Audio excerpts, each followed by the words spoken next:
Good morning. Sorry, can I tell you to suggest tell everybody to slide in so that if there's any seats available. Yeah. Okay, great. Good morning. I encourage everyone to slide inward to the middle of your section so that you can allow people easily to access seats on the outer edges. We have a beautiful overflow parlor room, which is right across the hall.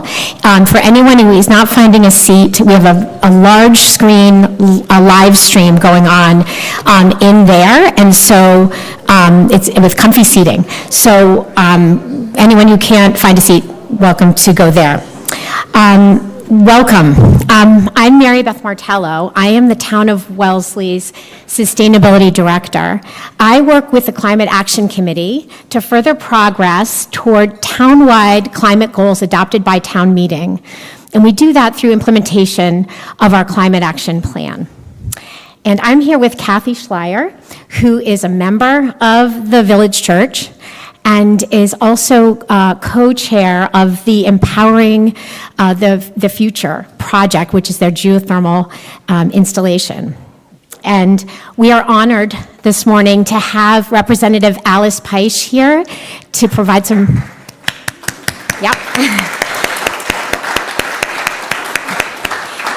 to provide a welcome for us.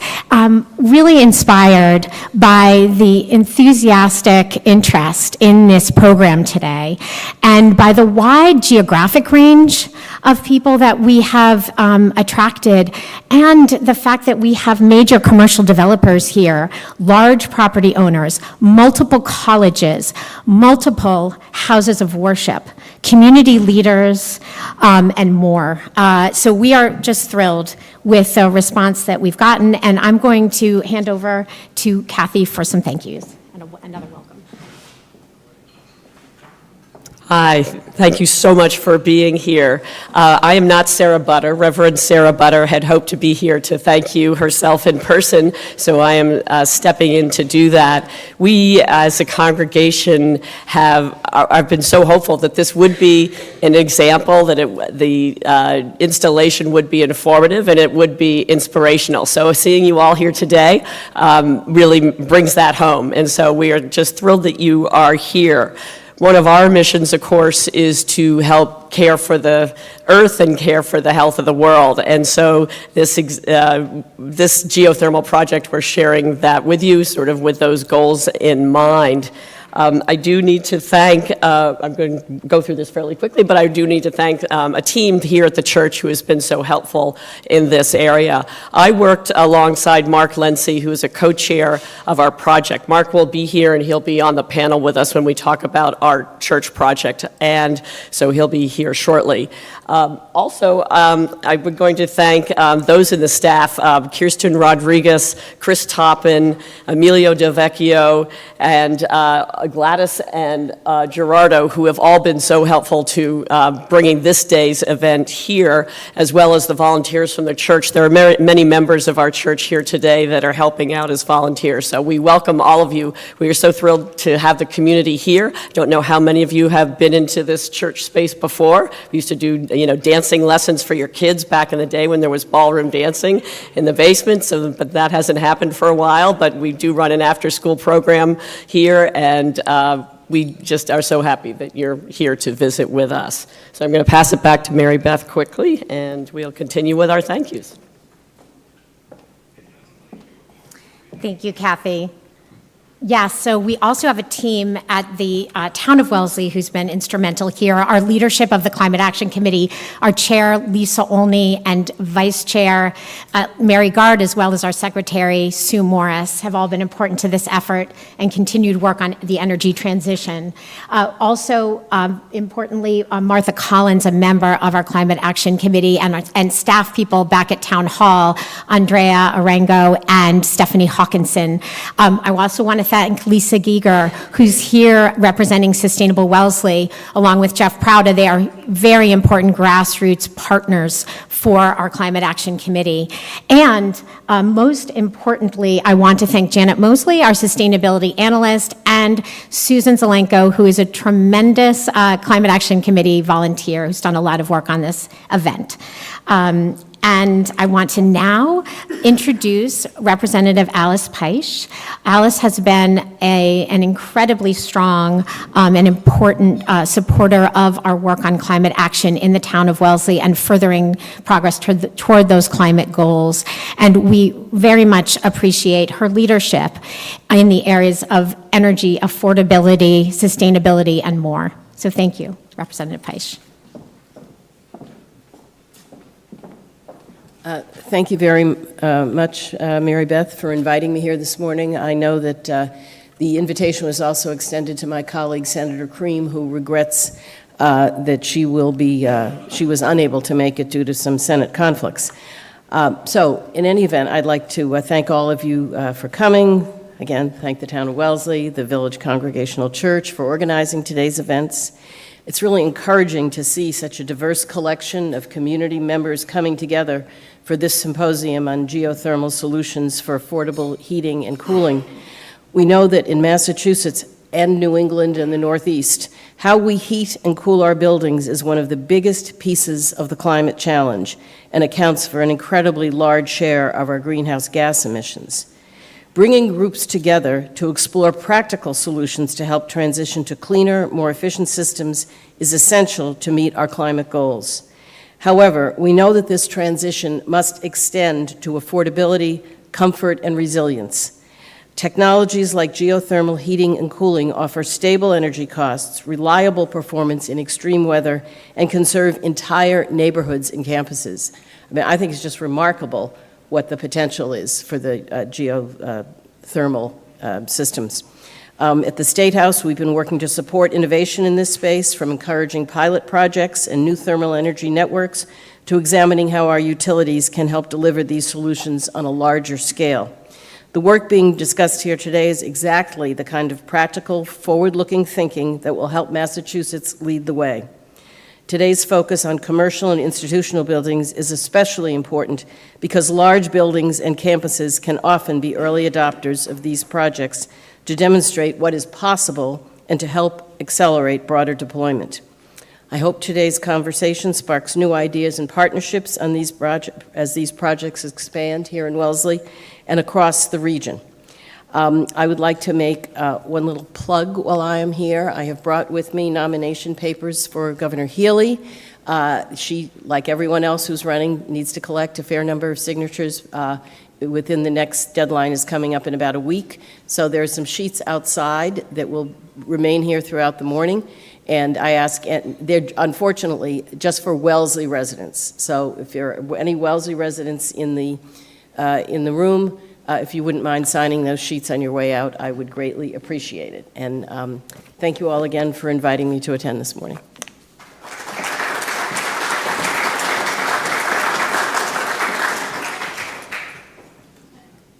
Thank you, Representative Peisch. So now just, as we saw the registrations roll in, I was so inspired, as we've said, and and wondering what is special about this event. And I think there's a lot of things. I think, and those reside in a lot in the Village Church and what it embodies and what the geothermal system that they've installed reflects. And those characteristics have to do a lot with community and with leadership and with storytelling and sharing. And I think that's what we're really, a lot of what we're trying to do today. Thank you for convening with us as part of community building and as part of thinking not just about ourselves and our neighbors, but about future generations. Leadership, we saw in the Village Church their effort to kind of go beyond and try something that's not as familiar, not as tried and true. And I think you see those leadership qualities as well in the illustrious speakers that have come today to share their thoughts. And finally, the important role of storytelling and sharing. We know that that's so important to inspiring climate action. And we're here to tell stories. And we hope you will engage with those stories and ask questions and learn and share. So thank you. With that, we have our overall approach to today. We're going to start with a primer. Rob Durning is going to lead us off with some of the basics on geothermal technology. And then we're going to go big. We're going to start by going big, and we're going to hear from Heat and from Audrey Schulman about network geothermal and how you can look at more community scope or neighborhood scope systems. And then we're going to narrow down and hear some specific case studies from specific contexts. So I hope you're looking forward to all that. I'm going to start us off with Rob Durning. He is CEO of Greener You. He has over 15 years of experience in the industry and has helped deliver more than $150 million in energy savings, largely for institutions. And I encourage you to check out our QR code here, where you can read these bios in more depth. So handing it over to you, Rob. Thank you.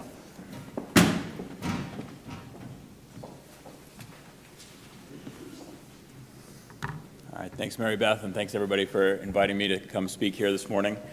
As Mary Beth said, I'm Rob Durning from Greener You. And Greener You was honored to be the design build partner for the Village Church here on their geothermal retrofit. And you're going to hear a lot more from Kathy and Mark later this morning on the specifics of those projects. So I figured I'd start today just talking a little bit more about the basics of geothermal and some of the misconceptions that we hear out as we're having conversations with building owners facing this decision. So what is geothermal? I think we're all relatively familiar with air source heat pumps at this point as a way to heat and cool our buildings. And a lot of the same principles exist here. You know, you've got your indoor equipment distributing heat to the spaces you need it to. You've got a heat pump, although now with the geothermal system, that heat pump's usually going to be indoors.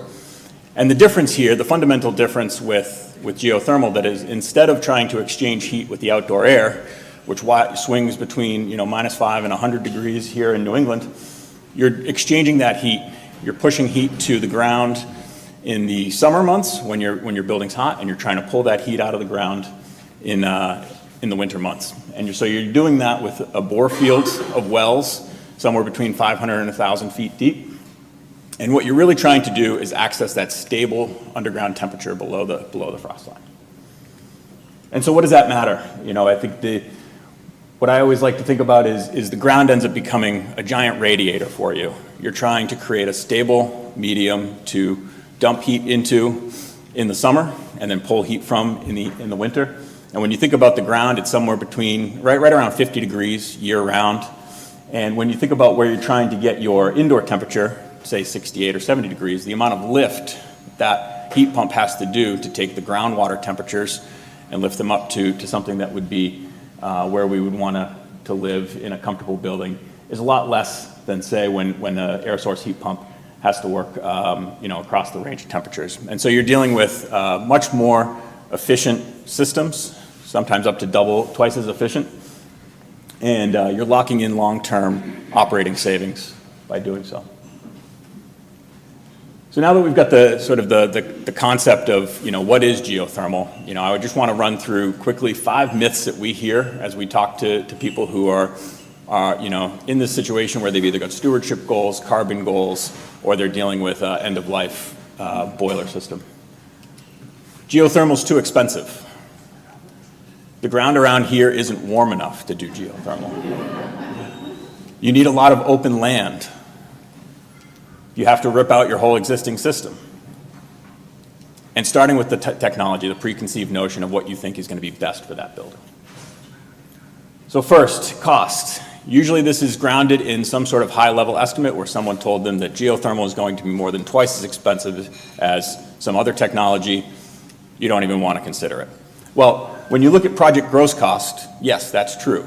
But usually that's not including utility incentives, state incentives, and the federal tax credits, which for commercial systems do still exist through 2032.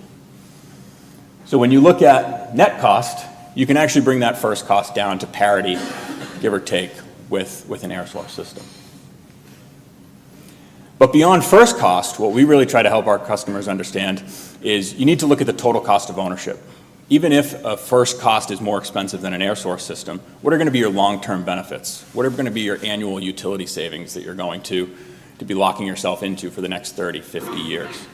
What are the replacement cycles for the pieces of equipment you're dealing with? Are you dealing with air source fans and condensers on roofs that might wear out in 15 to 20 years, or are you dealing with a 75 to 100-year asset underneath your feet with a geothermal loop? So taking a look at both the total cost of ownership in addition to the first cost is important. Geography. The ground isn't warm enough around here. This misconception usually is born from what is being done out west, where you're closer to the volcanic temperatures and the core heat of the earth, and you're using that to power turbines to create electricity. Here, we don't care about how hot the temperature is. We really just care about a stable temperature that we can use as a radiator back and forth year-round.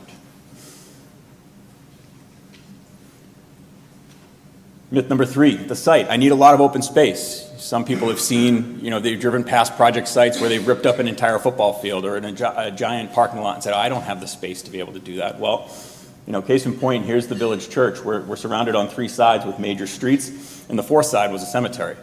So we had a really tight space, and this took a lot of coordination both in the design and also in the execution for how do we get the drill rigs through here, how do we do it, how do we put the driveway back together. But it is doable, and spacing them and thinking through this carefully with your design partner can make this work. Myth number 4, disruption. People think if I replace my entire system, I'm going to have to rip out every piece of ductwork and piping in my building.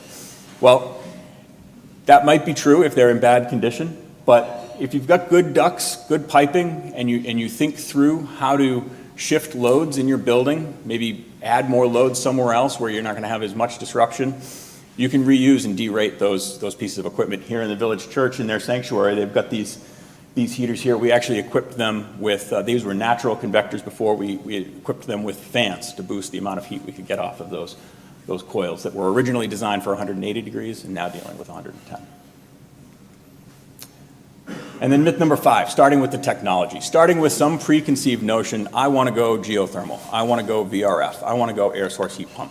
What we really try to preach is understand a range of options, right? We're at an unprecedented time where when a boiler fails, we have not just the most efficient new boiler we can do, we can go do a range of different heat pump technologies.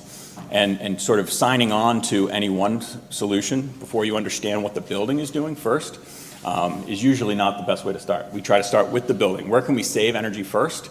And then let's study a range of options, maybe, and your use cases and your heating and cooling needs and the co-benefits that you're trying to achieve, and then choose the right technology to heat and cool your building long term.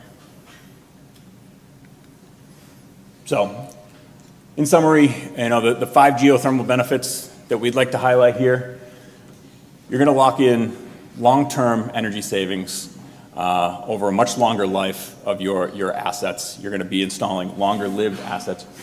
You're going to be dealing with more consistent comfort because the geothermal system no longer cares about what's going on outside the building, whether it's -5 or 95 degrees out, because it's pulling its heat and pushing its heat to a stable medium underground. Resilience and low maintenance. You're installing a bore field that has a life of 75 to 100 years. So even if in some of your indoor equipment needs to be replaced in 30 years, you've created that radiator that you can continue to use through multiple equipment life cycles. And not to mention the low GHG emissions. You no longer need to sort of have a belt and suspenders approach with some sort of natural gas backup, and you can help meet your mission and stewardship goals. So that's a sort of a lightning overview to help set the stage, because you're going to hear some really exciting details of actual projects that have been built. But thanks, everybody.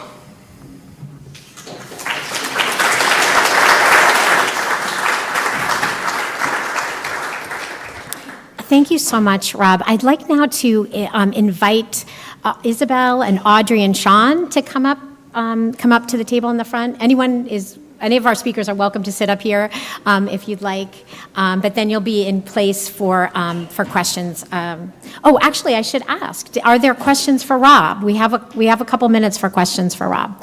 Yes. You can. So the question was commentary on. Okay. And I wondered if, there we go. Was commentary on energy costs. Wait, Rob, can we wait and get the question recorded? Oh, sure. I just asked if you could say a little about the electricity costs associated with operating the geothermal. Yes. So usually the conversation that we're having is coming from some sort of fossil fuel fired system, and the organization has made some commitment to convert to a heat pump. And so we're having conversations about comparing, air source or VRF versus a geothermal system. And usually for a geothermal system, you're dealing with long-term energy cost savings versus, the air source equivalent. Okay. One more question, and then we're gonna.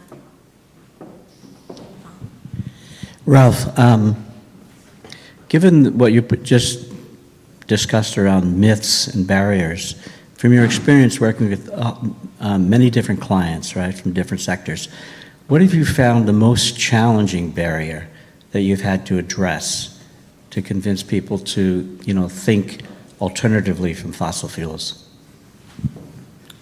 I would say the time horizon for owners who can, for an owner like Village Church who knows that, they've been here for 200 years, they're going to be here for 100 years more or longer, right? That they can really take that long-term view where other customers might be a little bit more conservative in their investment horizon. I think that would be the hardest. Great, thank you. Now we're going to move on to our networked panel, and I'm going to first introduce Isabel Varela.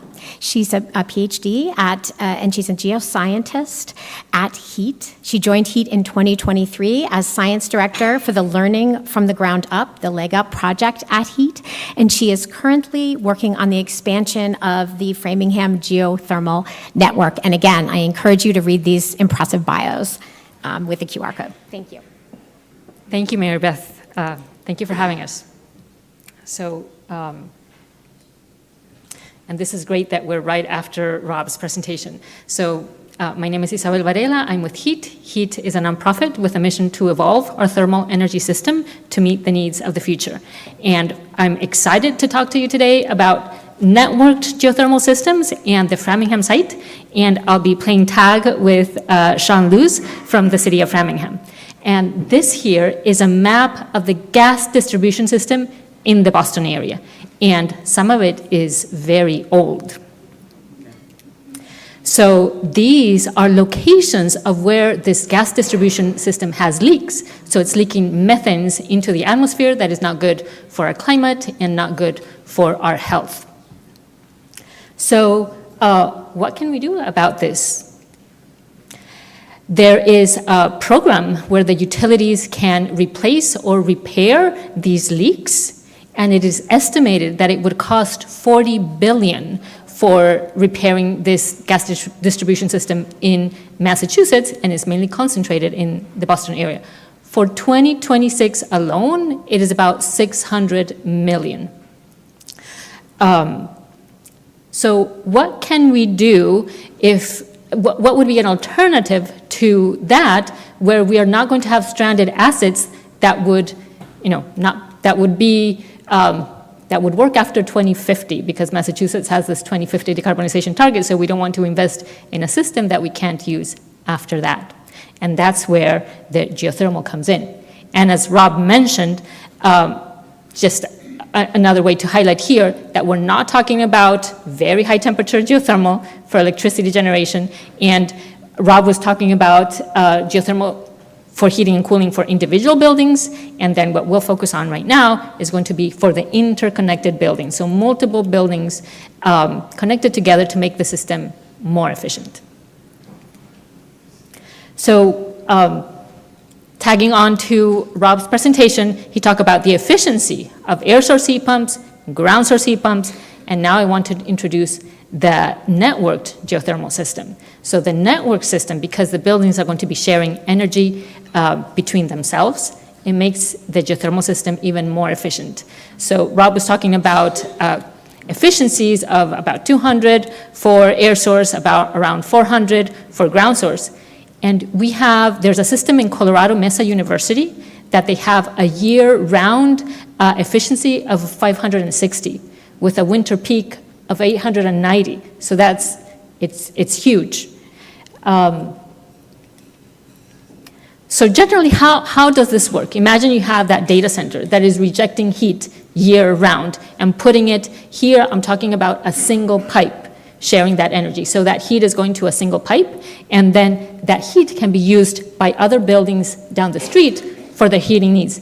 And this exact concept is a project that is proposed in New York. Data center giving heat to 4 buildings. So then, whatever heating needs not met by that sharing of energy, you can have additional thermal resources, in this case, boreholes.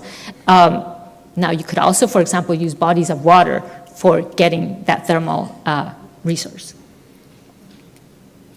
And then there's also the thermal storage or asynchronous sharing of energy. So in the summer, when all the buildings are rejecting heat to that main loop, that heat can go in the subsurface, and then it can be used by those same buildings in the winter, making the overall efficiency of the system higher.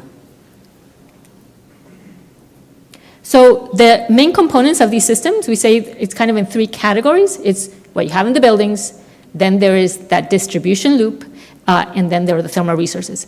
And that helps, that categorization helps because you can have different financial structures for each one of these, and Audrey is going to talk on that. And also because you can compare it to the gas system, for example. Your thermal resources are local in this case, whereas in the gas system, they're far away.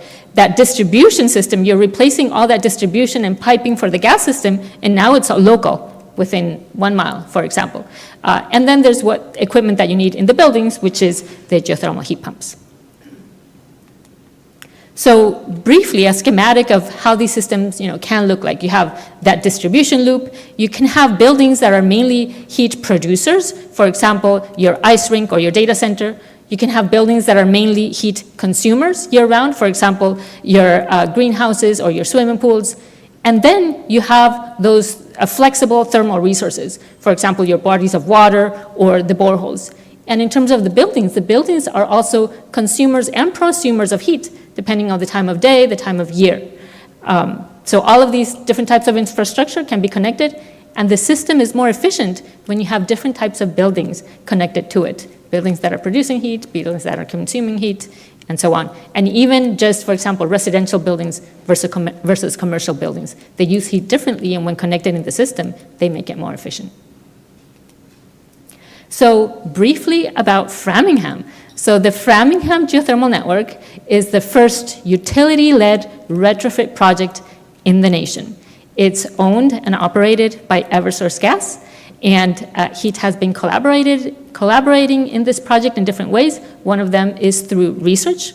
The system has been operating now for 20 months, and briefly I can mention that it's operating very well. So there is a backup electric boiler that's installed there just in case the geothermal boreholes don't produce all the heat that is needed, and it hasn't been used, not even once, in the entire 20 months. And we have had cold snaps in that period. So it's been operating very well. And I'll pass it on to Sean, who will give you more details on that system right now. Thank you, Isabel. I just want to introduce Sean Lutz he's the Sustainability Coordinator in the City of Framingham. He's been there since 2018, working with the multiple stakeholders through the community to further sustainability goals. And he represents the City of Framingham on the Network Geothermal Project. Thank you, Sean. Awesome. Thank you, Mary Beth, and thank you, Isabel, for that amazing overview of Network Geothermal. So I think what I'll talk about is a little bit of an overview of Framingham's network geothermal system. And so as you may be familiar, Framingham was selected for the Eversource geothermal pilot in 2021. The specific site of the geothermal project is an environmental justice neighborhood. And part of the inspiration for selecting that area was a microgrid study we were working on with the Massachusetts Clean Energy Center that was happening like right at the same time as that announcement was made regarding the pilot. And so we thought for a lot of the same reasons that that neighborhood could be a great microgrid, maybe it could be a good geothermal network. And so fast forward, many months of Eversource's outreach and engagement, design, planning, loop selection and construction. Loop, as Isabel mentioned, is live and online and working well. So if we could go to the next, I have the clicker, so. So as shown, the geothermal network serves 35 total buildings, including 21 residential buildings, including small, single and small family, multifamily homes. There's 9 large multifamily buildings that are operated by the Framingham Housing Authority. And then in addition, we have 5 commercial buildings, including our Farley School Administration building that's on the loop, the fire station 5, and then also we even have a gas station, which just thematically I think is pretty cool to have that on board. Isabel also talked about thermal resources. There's 3 bore fields that are powering essentially the system. We can kind of zoom in on these here. So these blue icons here are, where the bore fields are. One is at the Farley Administration Building, which is the kind of the school district headquarters. It's in the east parking lot right next to the building. That's the main bore field. And then we have 2 supplementary bore fields at the Housing Authority and the fire station. So all the bore fields are located on public property, either in the right of way, I guess, or directly in parking lots there. Let me just move over to the next slide. Just to give you an overview of like what this process has looked like. Obviously, a project of this size, it's pretty intensive. This is showing some incline drilling at the Farley parking lot, the main bore field. One of the constraints we had as we move forward with this project is that this was an active building that had, at the time, both our school district and Mass Bay. So as you can imagine, parking was in high demand. And by going with incline drilling, we were able to reduce the surface area needed for drilling by up to 70%. So that allowed us to have 2 islands in the parking lot where we could kind of shift parking as the project moved forward. So it's really a huge asset, I think, to the earlier point of, there's ways to work around, limited space. These are actually the ground loops that go within the boreholes through which water is circulated. Some pictures of drill bits used on the project. And then these are also the 8-inch HDPE pipes, same pipes that they use for natural gas now, that are in the right of way. And then the smaller ones are the service lines that go to the individual facilities and connect to the heat exchanger there. And then this is the heart of the system. This is the pump house that's located next to the Farley building. The first set of double doors you can see, it's interesting, it has 2 primary purposes. So the first set of double doors is the pumping equipment for the Farley building itself, because part of that building is tied in as part of the project. On the back end, the second set of double doors, that's actually all of the equipment to operate the whole ambient loop. And so that also has heats monitoring equipment there. And then, as you mentioned, it also has an electric backup boiler that has never been used yet, which is really reassuring. So I think with that, I'm going to turn it back to Isabel. Yeah. Thank you. So you heard all about the first loop, and there is an expansion to this project. So HEAT is working in close collaboration with Eversource to do a second loop in Framingham. So this would be the first loop to connect to an already operational loop. And for that, we received a grant from the Department of Energy. So HEAT has this, is the prime recipient for this grant from the Department of Energy for the construction phase of this second loop. And with a significant cost share from Eversource. So it's right next to it. There will be only 1 extra bore field, and it connects in 2 places to the piping of that first loop. So just very briefly, the project is kind of similar scale to that one from the first loop. If all of the buildings that are in that second loop connect to it, it would be 44 buildings connected to it. 0.6 miles of main, and that just one bore field. The number of boreholes, we are in the design phase right now, so it's still kind of approximate, but probably around 80.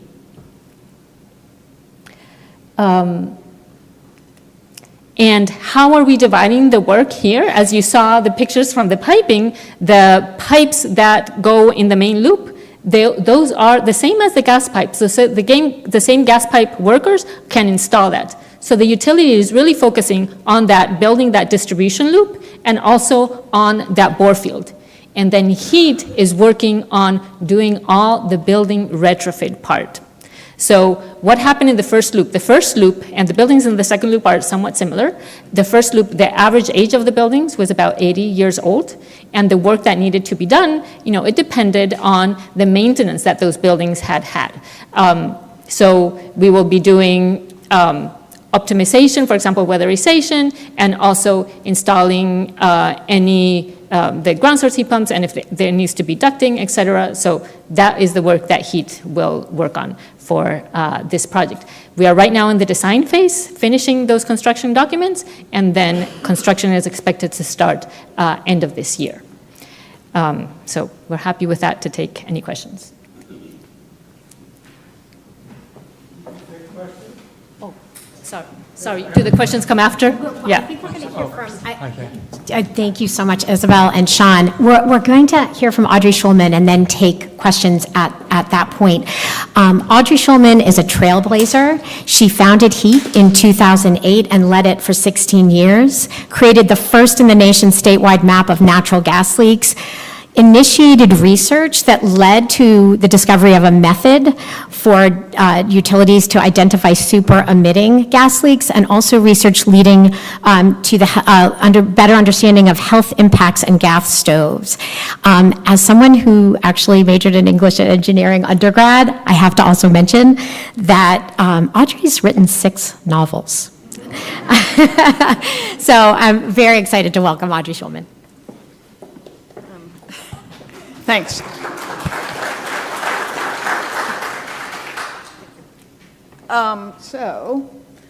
So I'm no longer with HEAT, now I'm with Black Swan Lab. It's a nonprofit climate solutions incubator that tries to come up with practical solutions to enable all of us to sort of change our system. And as we're close to Earth Day here, I'll say that we got to change our system, right? If we continue the way we're going to be like the most immoral generation ever. So let's, because we'll be hurting the planet with which our children and grandchildren depend on. So we must change the energy infrastructure we have to be able to provide us clean energy that will cost less, have less volatile bills, and will help our health. So in order to do that, networked geothermal, or as I call it, thermal networks, because the energy can come from lots of different areas. It can come from wastewater, it can come from data centers, et cetera. So to avoid confusion, I try to call it thermal networks or thermal energy networks or TENS, so many names. So we have to figure out how to pay for it. That's one of the most critical points. And so what I'm going to be doing over the next year with this incredible team, including the ex-head of the Department of Public Utilities, Jamie von Nostrin, and Eric Bosworth, who managed the installation for Eversource of that Framingham installation, which is so incredible, as well as the Center for Public Enterprise, I am going to be coming up with every possible method I can think of to pay for these thermal networks so that none of us have to have boreholes in our backyard, but instead they will be done by the utility or the municipality or the state or others. So I will come up with every method I can think of and make a giant sort of capital stack, a lot of different funding methods, and then we will publish papers on it, up to 10 papers over the next year about all these different methods, so that each organization thinking or town thinking like, okay, I want to install a thermal network or utility can look at these methods, read those papers, and pick the methods they want. It's always hard to do this and make sure I'm on the right slide. So I'm going to now tell you 3 different ideas so you get a sort of flavor of what I'm talking about. The first one is let's use the gas pipe replacement funding that Isabel talked about. We've got a lot of leak-prone gas pipes. This is a map in Newton of those aging gas pipes that are about to be, that the gas utility has already said is about to be replaced. And the average, the cost per mile is huge. All of us gas customers are going to end up paying, as Isabel said, over $40 billion to pay for that infrastructure that will last for 50 years at least. Are we going to be using, are we sure we're going to be using gas widespread in 50 years? That seems financially unwise. So why not reuse this money to install what we are much more likely to be using in the future? Something that is non-emitting. So they could reuse that money. They're allowed to, through what's called a non-gas pipe alternative, use that money to pay for some portion of thermal networks. But there's this cost-benefit analysis, which means that you can't install something that's going to make it more expensive for the rest of the customers. So you want to install something that will not cause that problem, that will have a good cost-benefit analysis.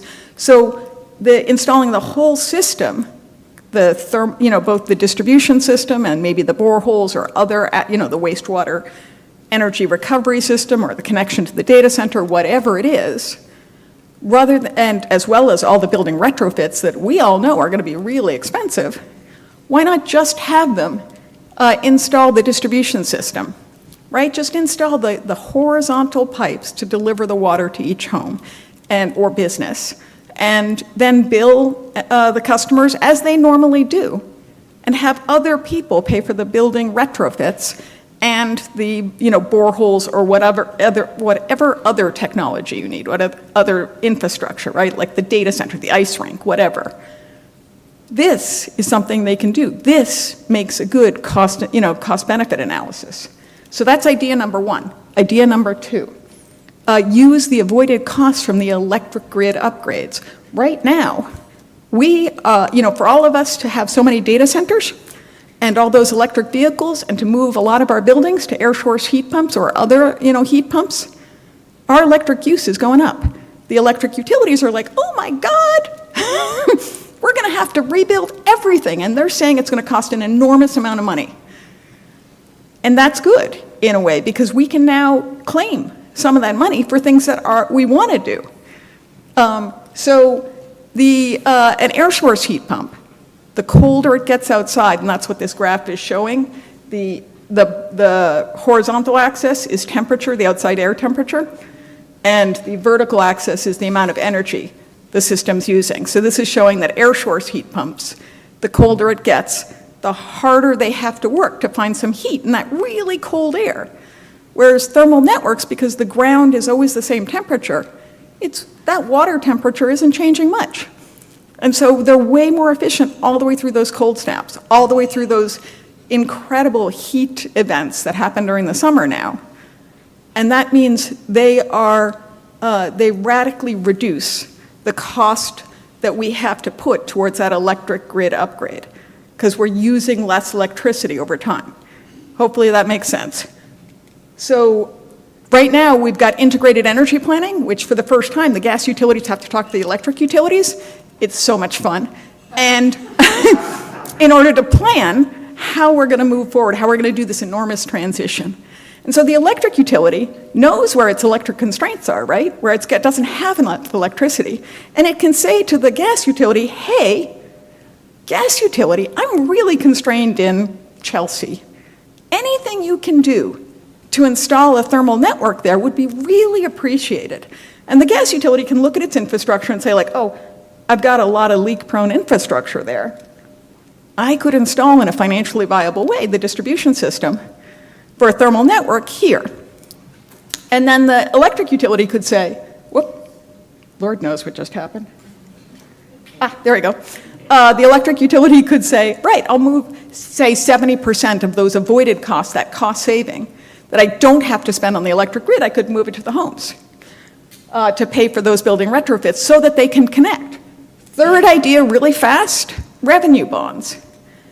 So Troy has had this plan to install boreholes in a city parking lot and sell the thermal energy that results to National Grid and get paid back for those boreholes. That's really interesting because a utility, when it puts $1 towards a borehole, it pays 8.5% weighted average cost of capital over 35 years on that, which means that it's spending $2 or, in interest over that time period, which means you, the gas customers, are spending $3 for that $1 borehole. That's not a good deal. Instead, let's go for the state doing it, or the municipality, or whoever. That's 4.5% interest, and maybe a 20-year payback. Better deal, right? And if you can get a better mortgage rate, what do? You buy a bigger house, possibly. So the state or the city or whoever could, that's 60% interest at the state level, could instead buy more. They could spend almost a full $1 on the building retrofits so that those customers can connect. And the additional interest would still only add up to what the gas utility would have spent on the $1 per borehole. So I would rather get more, twice as much, for the same amount of money than than the other thing. So I'll go through this quickly. General obligation bonds just tend to be parks, things that help everybody. Revenue bonds instead are things like highways where you pay a toll every time you use it. So the people using the thing are the ones who pay for it. I think the revenue bond's a better idea. So let's put all that stuff together, because I'm probably at time.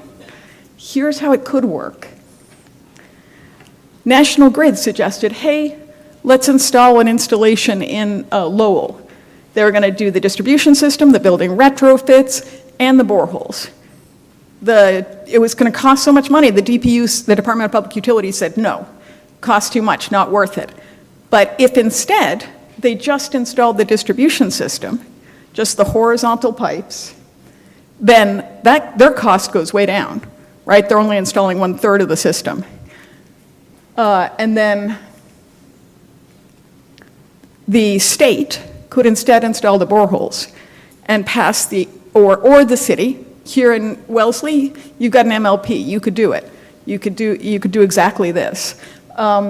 Then spend the additional money you would have spent on interest rates through the utility on the actual building retrofits.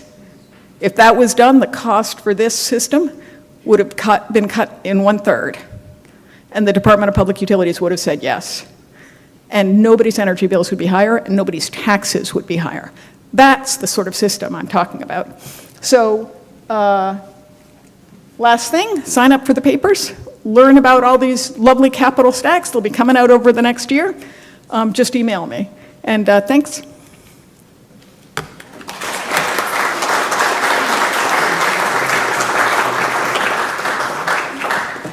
Thank you, Audrey, again. Really appreciate hearing your work as Executive Director of Black Swan Lab. And now we're going to open up for a few questions.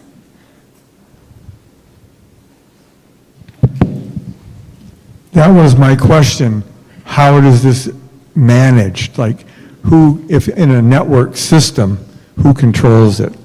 And that's a very impressive, Audrey, very impressive, and way to pay for it. So thank you very much. But so, who pays for the system, and then how do you manage that? Is it like the utility, a public utility? So I don't know who I can address the question to, but like the one out in Framingham, how is that system managed? The first loop in Framingham is owned and operated. Everything was done, paid by Eversource. And it was a pilot project that was approved by the DPU. The second loop is a little bit different because Heat is working together with Eversource, and we have the grant from the Department of Energy. So Eversource has a cost share there, but they will be the operators of the loop afterwards. So they will provide the service to the customers, but instead of gas, it's going to be the geothermal. There is currently, they submitted, the very first geothermal rate was submitted by Eversource in September, and it's under consideration by the Department of Public Utilities right now. Yeah, I don't know, does that kind of explains a little bit how the Framingham project worked? I don't know that it answers all the questions. I'll pass it to Audrey. Yeah, it's evolving, and I personally think, I don't want the gas utility owning stuff in my house. And we have for energy, we have a competitive market, and we've done that because it reduces costs. So why have the gas utility own its energy source? It doesn't own fracking pads. This is something that we should have different competitive markets source it, to source the thermal energy so that we can get the lowest cost possible. And public finance is just a smart way to do it, as other, private finance. I'll just add briefly, too, from my perspective, I think as these systems grow, obviously it might not always be a public facility. It might not always be the right-of-way that's going to be able to hold the assets that are needed to support the growth of the system. So I think that might even be a natural evolution of the system in Framingham as it continues to develop. That might include private partners and maybe different ownership models for the actual assets. So, yeah. Yeah, and just briefly to clarify, for example, in the second loop, the work in the buildings is going to be, through this grant, but then after that, all the equipment of the building is going to be owned by each customer. And for example, the first pilot in Framingham, the first loop, each customer right now is paying, if it's a residential, they pay between $7 and $10 for the geothermal service, and commercial pay $20 per month. And that is for 2 years because it's a pilot project. And after that, the idea is that there would be a geothermal rate. And in general, kind of the way HEAT has been thinking about this is that we right now are in this pilot phase. Maybe eventually we transition to a development phase. Say your pilots are, I don't know, the first to 30. Right? Say your development phase is 30 to 100, right? Say after you're in the rollout phase where you are, more than 100. So maybe you're going to have some rates that are different for each stage. As we learn, the costs for the second loop are expected to be reduced by 40% compared to the first loop. So there will be cost reductions and gains just because also you're sharing some of the infrastructure. For example, the second loop is not going to have a backup electric boiler. It's already there for the first loop. If it's needed, it's used there. So there's some efficiencies that you gain just by adding loops, and also just by learning. The Eversource learned a lot from the first loop, and those learnings are being applied to the second loop that help that cost reduction. Okay, right here? Well, we have a question. Oh, you got one, okay. Thank you for the presentation. Regarding the gas utilities, you mentioned there's $40 billion worth of work that needs to be done. It has to be done in any case, some of it. Just for clarity, does that mean if they're going to be doing it, most of the cost is ripping up the roads and creating the space to put those pipes in? So why not require them to put in parallel pipes for geothermal processes? I think the incremental cost will be small. Wouldn't that be the case? So currently homes are reducing on average, their gas use, and a lot of customers are moving to air source heat pumps. If you project that forward, the gas system is not sustainable. Every customer remaining on gas will pay a higher and higher cost, and I think we're all sort of experiencing that right now. Your distribution cost, which is the cost that pays for that, is going up. And so you project that forward, people are going to get off the gas system. Anybody who can afford it. The ones left will be low income. The ones left will be renters. That's not the way we want to move to clean energy, because the system will also be less safe. They'll have less workers. What we have to do instead is replace that gas pipe that will last 50 or 100 years with a pipe we actually want, one that's safer, that should result in a lower cost, that will result in greater health outcomes, and that will not hurt the planet that our children and grandchildren depend on. Thank you. This Just one person behind you and then. Thank you for the presentation. I'm curious about footprint with these loops. Is there a minimum, maximum area per distribution system? Is it based on access, geography, size of the building? How does the footprint of the loops work and the expansion of it? And the second question is, what mechanism is in place for legislative activism? Like, how are you working on this, considering we just had a huge energy bill come out of Ways and Means and everything that went with that towards putting more money towards this gas infrastructure? And so I'm just curious about those two things. So I'll briefly mention that when you do these network systems, you do want to get to kind of a certain number of buildings, and that will depend on kind of site specific, so that you are really making the system more efficient and really gaining that, you're scaling up, right? So that will be modeled. You have to model it through the feasibility study to see, what's the cost of the system, and, is it big enough? Does it kind of pass that threshold? Yeah, so I would say during the feasibility study, you can analyze that. Great. I'm actually going to hold the questions. We have a moderated discussion at the end of this program. And I'm going to hold questions so we can stay. We're pretty much on time right now, and I'd like to stay there. You are welcome. We've refreshed coffee out there, and I think we have tea now. So if you're welcome to go out and help yourselves to that. And I'd like to invite, Larry's here. I'd like to invite Greg to come on up. We might want to do a little bit of musical chairs for our next panel. And Kathy, if you want to, you can stay there or join, as you wish.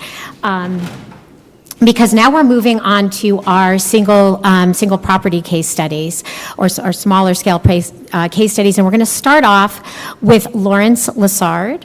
He is founder and director of Achieve Renewable Energy. He's also president of the New England Geothermal Professional Association. He is a professional geologist and a GeoExchange geothermal designer at Achieve. And he's one of a small number of certified GeoExchange designers in New England, having designed hundreds of installations since 2008. So we are so pleased to have Larry, and thank you so much.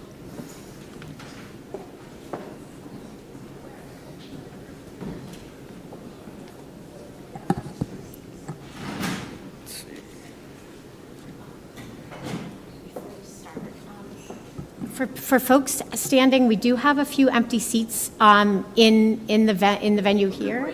If you, so could you tell people out there? Tell people out here that there's some, and if you, okay, great. Okay, great.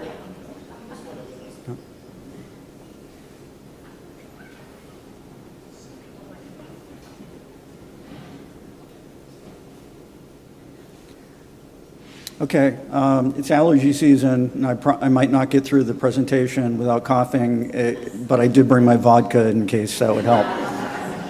And it's Tito's vodka, it's renewably brewed. So I'm going to present a design-build project we did at the old Schwam Mill in Arlington, Massachusetts. It's a historic mill built in the 1880s. And we did this project almost 10 years ago at this point. And so the question becomes, given that we've installed so many systems and have put systems into office spaces and healthcare facilities and installed network geothermal systems, why this project? Well, there are several reasons. One is that it complements some of the other presentations today. And that's important.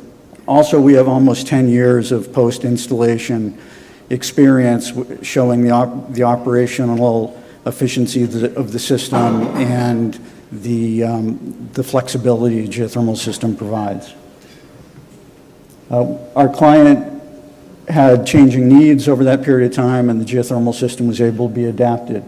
Also, this project won the New York Geothermal Organization's top job competition in 2018. That competition's only been won by 2 companies outside of New York, so we're proud to have won it. And I did my entire competitive presentation wearing a Red Sox hat, so thinking that there's no chance that someone from out of state is going to win, but I guess if you're audacious enough. So what makes the Schwab Mill project interesting, or in the case of the contest, a top job? It's an unusual type of building to be converted, being an old mill building that was underutilized. Ground source heat pump installation was selected over natural gas for a variety of reasons. We had a number of site challenges to overcome. There was support for extensive zoning within the building, which was important to our clients' build out for their tenants. We used monitoring systems to maximize the efficiency of the system. The low operating cost, and especially the low maintenance cost, made our client money because their cost for the spaces was less, but they were able to still get market rates for the space. The system was scalable and was expanded both within the building and to an additional building, and then we were also able to help accommodate construction of a large building that needed to be placed on top of the ground heat exchanger. So I don't know that I don't seem to have a laser pointer, so I'll just wave my hands. In the aerial photo, this is the building. This is the mill building, and I'll talk about the adjacent mill building here. I'll mention the Mill Brook, which runs behind the building, and a sewer line that's under that first row of cars. So hopefully people are able to hear that. And the photo on the right is the building prior to renovation. It was, at best underutilized. The mill building was vacant and in need of some repair. So why did our clients select geothermal? At the time, and remember this is 2016, 2017, it wasn't based on cost. A gas system would have been less expensive to install. That wouldn't be the case today with the incentives that were mentioned and also increases in construction cost for gas systems and such. So today, the geothermal system would likely be at parity or lower cost than the gas system. The client was enamored of being able to have 6 zones per ground source heat pump, which was the capacity of the equipment we had selected. They trusted us because we had done previous work for them. Fortunately, they still trust us. We're doing another large job for them now. We're just about finished. Also, the utility at the time wouldn't commit to a connection date for gas service. And they had a tight construction schedule with a complete unknown of when the utility would put the gas line in. The geothermal system was delivered on their tight schedule with them understanding the steps and understanding the timing, and we met all their requirements. So on the left, we have a layout of the first floor plan as it was constructed. You'll see there are large combined work spaces. This was a work sharing facility. You'll see in the photos at the end, it's a work bar facility. And they have large workspaces, but then they also have small individual rooms that they rent separately. And on the right is the zoning plan with each color showing what zone it is. We unfortunately ran out of colors and had to repeat some, but every single room on that first floor is a separate heating and cooling zone.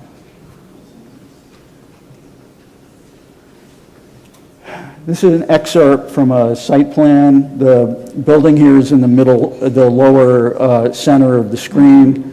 You can see the Mill Brook, which is runs in a man-made channel, and then behind that is a large more than 100-year-old, location kind of sort of known, MWRA sewer line. And the space we had for the ground heat exchanger was on the other side of all of that. So the challenge was to cross the sewer line, not break it, because we would have been in deep doo-doo, and also be able to cross the stream. And the entire work area is within jurisdictional wetland, so it was all done under Conservation Commission approval. This is what drilling looks like. We saw some photos earlier. This is a typical drill rig used for geothermal, and you'll see piles of soil or drill cuttings that are covered. That's to reduce the potential for water to mobilize the sediments and get them into the stream. And here's where we cross the stream. That black bridge that goes across, that's a metal frame structure with wood sides that has the main supply and return line that goes out to the bore field, and then that's spray foam insulated and covered with roofing material to remain dry. That worked great. Neighborhood kids like to come and dance on that. And on this particular day, the Millbrook was just a trickle, but at certain times of the year, the water rips through there. It's a for real stream. So we used a monitoring system. These are some screenshots from the monitoring system. I'll have a little bit bigger version on the next slide, but there's a status screen that the client can see, a troubleshooting screen that tells us everything we need to know about the system, and then it records data every 10 seconds. It records over 100 parameters, so we can go back and look at events that might have happened and try and be able to understand what the equipment was doing, make adjustments. We can adjust almost every feature of the geothermal system remotely. So this is the client screen, shows the status. In this case, in the upper middle of the screenshot, there are 6 thermostats. Those are each off the one geothermal unit. And the system allowed us to remotely control the equipment, do necessary monitoring, and very importantly, optimize flow rates, optimize the scheduling or the ramping up of compressors and fans and such. So what does this cost to run? This slide is actually from the original top job competition, so it's 2017, 2018, a full year of data, and you'll see in red kilowatt hours used for heating and blue kilowatt hours used for cooling. And with so many zones in the building, there's always somebody that wants heating or somebody that wants air conditioning, regardless of what season it is. So you'll see a little red in July and August, and a decent amount of blue in the deep of the winter.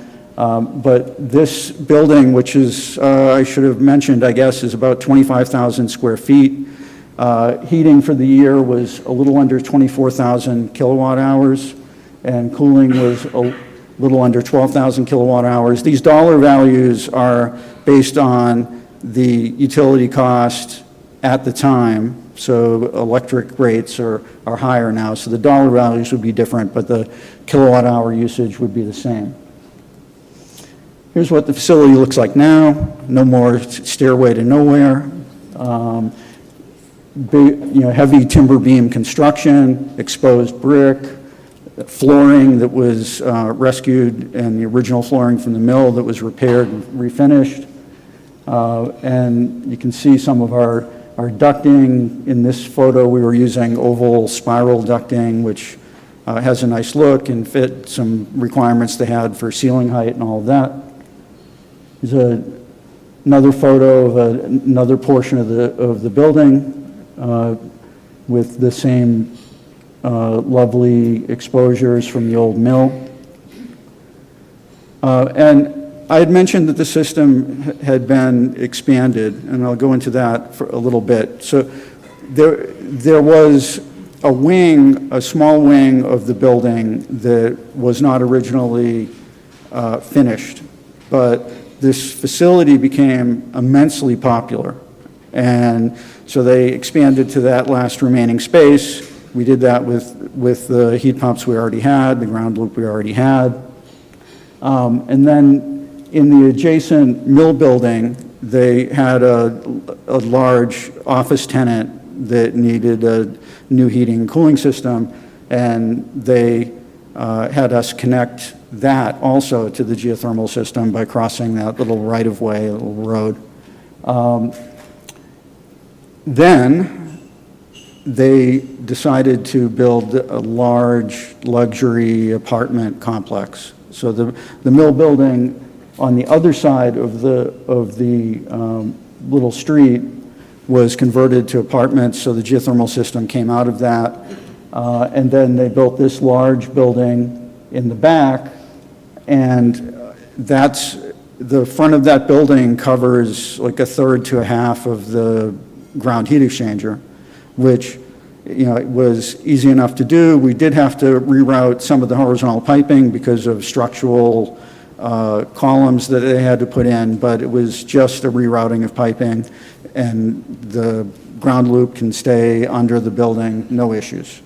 The ground loops have an expected lifespan of 100+ years, so that's one of the key components of the geothermal system that are very long-lived. So in quick summary, we installed a 21st century geothermal system in an 1880s building. We did that on schedule without the client having to wait for when the gas company was going to provide service. We overcome various site challenges, the sewer main, crossing the stream, et cetera. Later on, the client deciding to build a building on our stuff, and used a monitoring system to maximize the efficiency of the system. And at the time we delivered the system, there were 24 zones in the building on 6 ground source heat pumps. That later changed to 34 zones on 8 heat pumps. And the low operating costs and low maintenance provided a lot of additional income to our client. Their mechanical staff have told us that this is the lowest operating cost, lowest maintenance building they have, and they have a lot of buildings. So geothermal can do that for you in a new development scenario. And I guess that's it.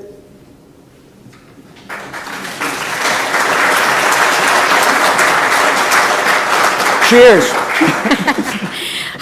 Thank you so much, Larry. Just to orient us, we just heard a case study that is a commercial renovation. We're now going to hear from Greg Joint, who's going to talk about a municipal public safety complex. Greg is, and then we're going to go on from that to an institutional, and Greg's going to be talking about new construction, and then when we get to Mark and Kathy, going to be talking about an institutional building that's a renovation. So Greg is principal and architect with KBA, and he has a wide range of project experience at KBA, where he specializes in planning and designing educational, public safety, and municipal facilities. And he's especially adept at working with clients to navigate their priorities, their concerns about cost, and both upfront and operational costs, and also their health priorities. So thank you, Greg. Thanks, Mary Beth, and thank you all for joining us on this beautiful August morning.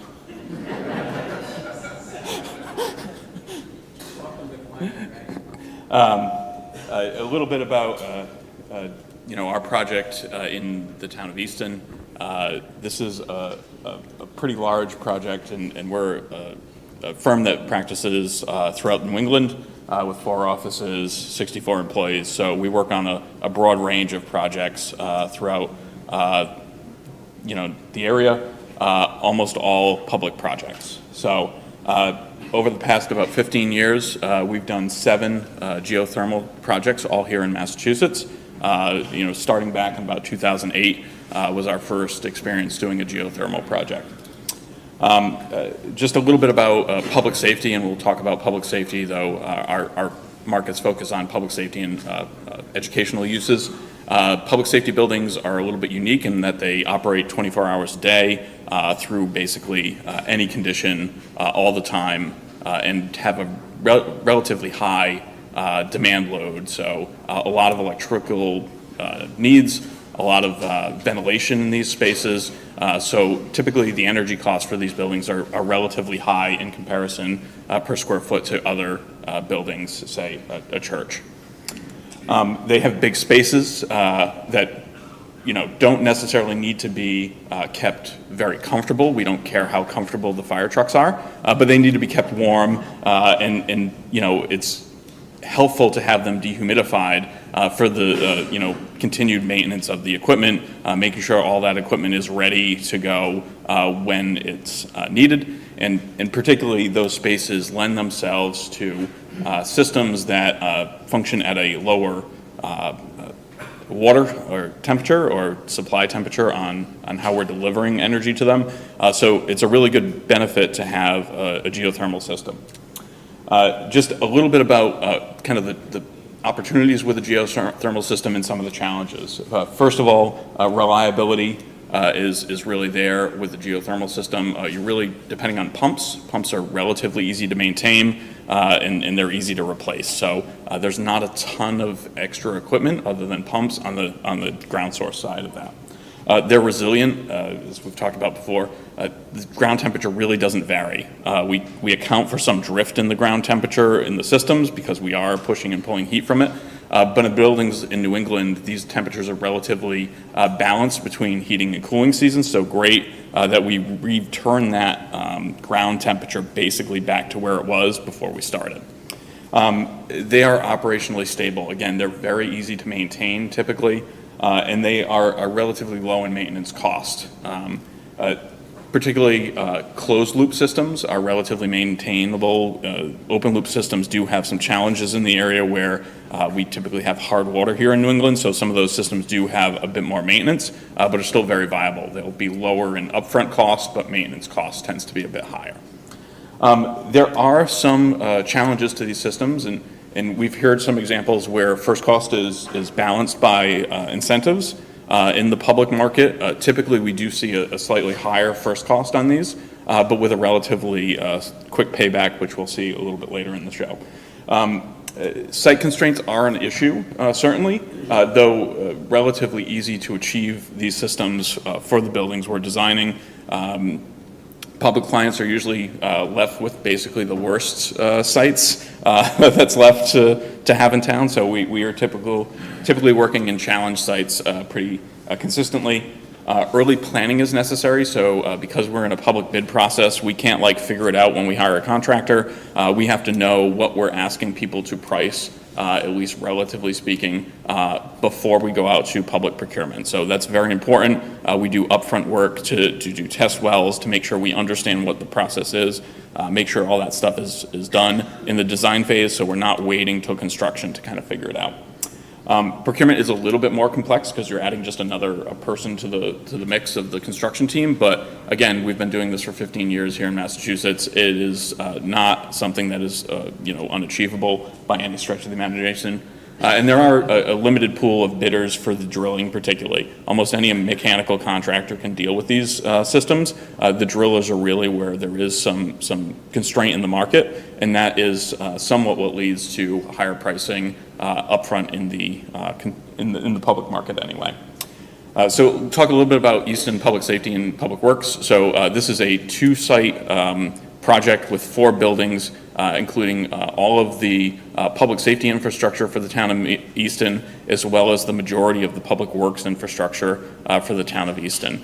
We're replacing, with these 4 buildings, about 22 different buildings in town that vary in age from the 1980s all the way back to the late 1800s. So about $150 million total project cost, and construction cost was estimated to be at $114 million, and actually bid data and where we are currently in construction about halfway through, we're about $108 million, so we're well under budget for the project. Just a Geographically, we needed 2 sites across town to cover fire response. So public safety and DPW on one site, fire substation on another site. Again, 4 buildings, all of which are linked to their own geothermal systems. A little view, because architects can't help themselves but show renderings, even during a geothermal meeting. So this is the public safety building where we'll be focusing our discussion on today. So about 53,000 square feet, houses public safety, so police and fire in this building. And back there you'll see the Public Works building, and that's over 2 streams that we were separated from. The 2 buildings in an area of critical environmental concern, so wetlands. We replaced an old pig farm, so we removed about 20 tons of plastic refuse from the site. Lots of fun and exciting stuff that we're doing there. And just, as you come into the public safety building, this is a building that looks very similar to other municipal architecture that you'll see throughout the Commonwealth. There's not really a difference in terms of look, style, or constraint there with this type of system. We have 3 different code pathways in this project, so each building gets its own unique little code pathway. Easton is not a specialized opt-in net zero community. It is, however, a stretch code community like most communities in the Commonwealth. So we didn't start with net zero goals. We didn't start with geothermal goals. This was a pretty straightforward project that just happened to be able to pursue this pathway because it made financial and operational sense. So just, Rob gave a great overview of geothermal systems. We laid out 5-7 different systems originally to look at, to compare. We run a design process that is governed and guided by public input by public building committee members that really drive this process. So some of those options were gas-fired, and the committee chose to move differently, which was great.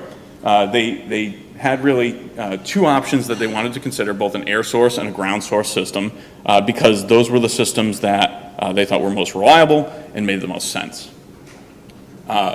We'll get into a life cycle cost analysis. So this is really a financial and operational tool that helps the district make a decision.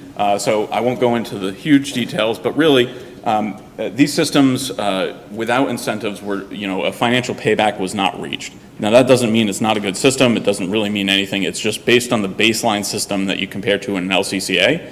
The system doesn't pay back faster. That's not the only driving factor, and I would suggest it's not the only way to look at things. So when you include incentives, however, in at least the decision-making phase, the geothermal system looked to pay back instantly. As we went into reality, when we get bids in hand, public prices, you get bids in hand one day, you open an envelope, that's the number.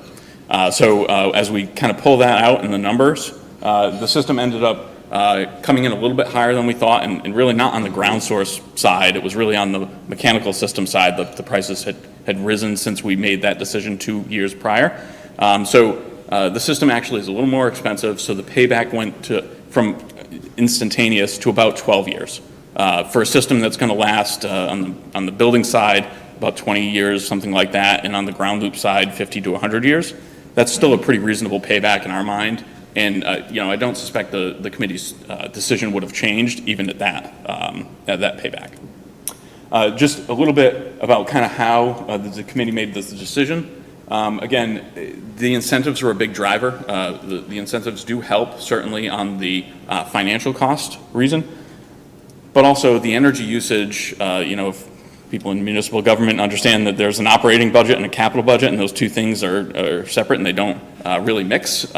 So operationally, this is the lowest cost system we could run, and like most municipalities, Easton is fairly constrained on the operational side. That's just the reality of where we're living today. It is an all-electric system, so we've got that benefit there. The life cycle really goes, 30 to 50 years on the ground loop, maybe 100. We tell our clients we're building buildings for 50 years. In reality, we know that these buildings are going to be in service for 75, maybe 100 years. And then, that at the time of the decision making, that payback was instant. So just a brief overview of the project. I'll be around for the rest of the day and happy to take questions.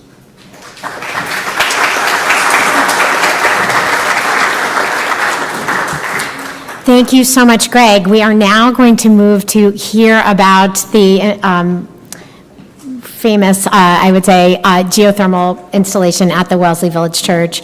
And we're going to hear from Mark Lency. So Kathy, we'll hear from Kathy again.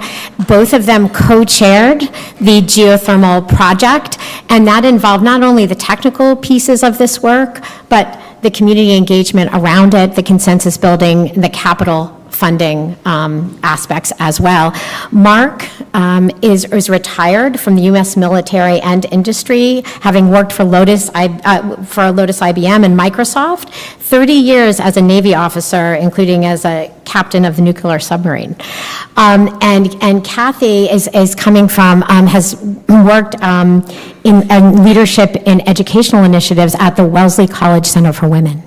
So thank you so much. Excited to hear from you both.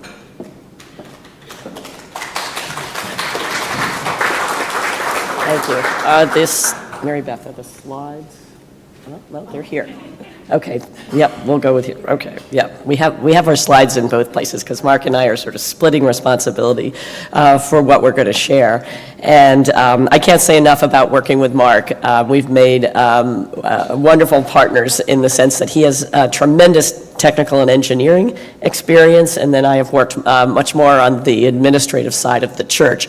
So we're going to share a little bit of that with you. As Mary Beth said, this is, a story, and we are so happy that you're here. Actually, there's some people there. There are 2 seats right here in the front. If anyone would like to come in and sit down, please take these 2 seats. Anyone? All right. So just as a little bit of background, I mean, you are seeing this building that we're in, you're experiencing it. You are currently standing in the chapel, and our larger sanctuary is right next door. Before you go on the tour, or as this meeting today concludes, please step into the sanctuary and take a minute to take a look. Our whole building is 55,000 square feet. The sanctuary, of course, takes up a large portion of it, and it has soaring ceilings, and it's a large space, so you get to see what's required for heating and cooling. That space had never been cooled before, but now with the economics of this program, we are able to add cooling there. Someone asked me today if our system is on, and is it working? And yes, the system is on right now, so you are experiencing heating and cooling. So, and I say that because as the season is transitional, as someone has mentioned, we are able to cool areas that suddenly need it because it's warm, but also keep the heat on in spaces that are cooler. So our system, and the reason we worked on this and took on this project, was we were completely at the end of life of an existing system that had been in use during times deepest cold in the winter. We had 4 tanks, oil tanks. It was an oil-fired system. Sometimes we were filling those tanks twice a week when it was really, really cold. In addition, and I have the figures for 2022, we spent $57,000 for oil. And so obviously as a church, that was something for us. You talked about the difference between operating expense and capital expense. So for us to try to reduce our cost so that we can use our building for things that we're doing today, such as community events, it's not so much to pay to just kind of keep the building going, but it's to make the use of the building available. So we really wanted to work on reducing our cost. Now the whole building is air conditioned and obviously heated. And one of the most important things, which Mark is going to address, is the new building management system, which others have touched on. But for us, that was an entire game changer, as our ability to be the ones in control versus the vendors that we had on constant payroll who were coming in here to work on the parts that were, out of life with the heating and cooling. So how did we start? We were really fortunate that we had a greening committee. We had done a capital campaign 10 plus years ago, and with that bulk of money that we had given over to greening, they were able to insulate the ceiling of the sanctuary, which is immense, as I mentioned. We were able to change a lot of the windows that we had and replace and add new windows. We did some lighting retrofits. But the real work was the realization that our heating and cooling system was failing. Now, when people come in, and maybe, a lot of people come here for meetings during the week or various groups or this and that, we obviously have the after-school programs. We have our church administrators who work here during the day. But if you're a congregant and you come here, say, once a week on a Sunday, you might walk in and say, well, it was warm when I was there. What do we need a new system for? And it's going to cost how much? But on the other hand, there was, as I said, just significant effort just trying to keep what we had alive and functioning. And so that really was the tipping point when we were beginning to see both the cost of the systems and the fail rate of items that we were really at that moment when we had to make a change. So just as a note, we do have solar panels on the roof, but because we have municipal electric, that solar goes directly to the town and we're not, our use is green here, but it's a connection with the town that it doesn't defray our electric bills. What did we do? We had to create a task force. Mark and I were sort of instrumental in that work, and we did a lot of research. Initially, the vendors had said to us, oh, this is going to be so easy, it's not going to cost you any money to change your heating and cooling system. If there's all these new heat source pumps, it'll be great.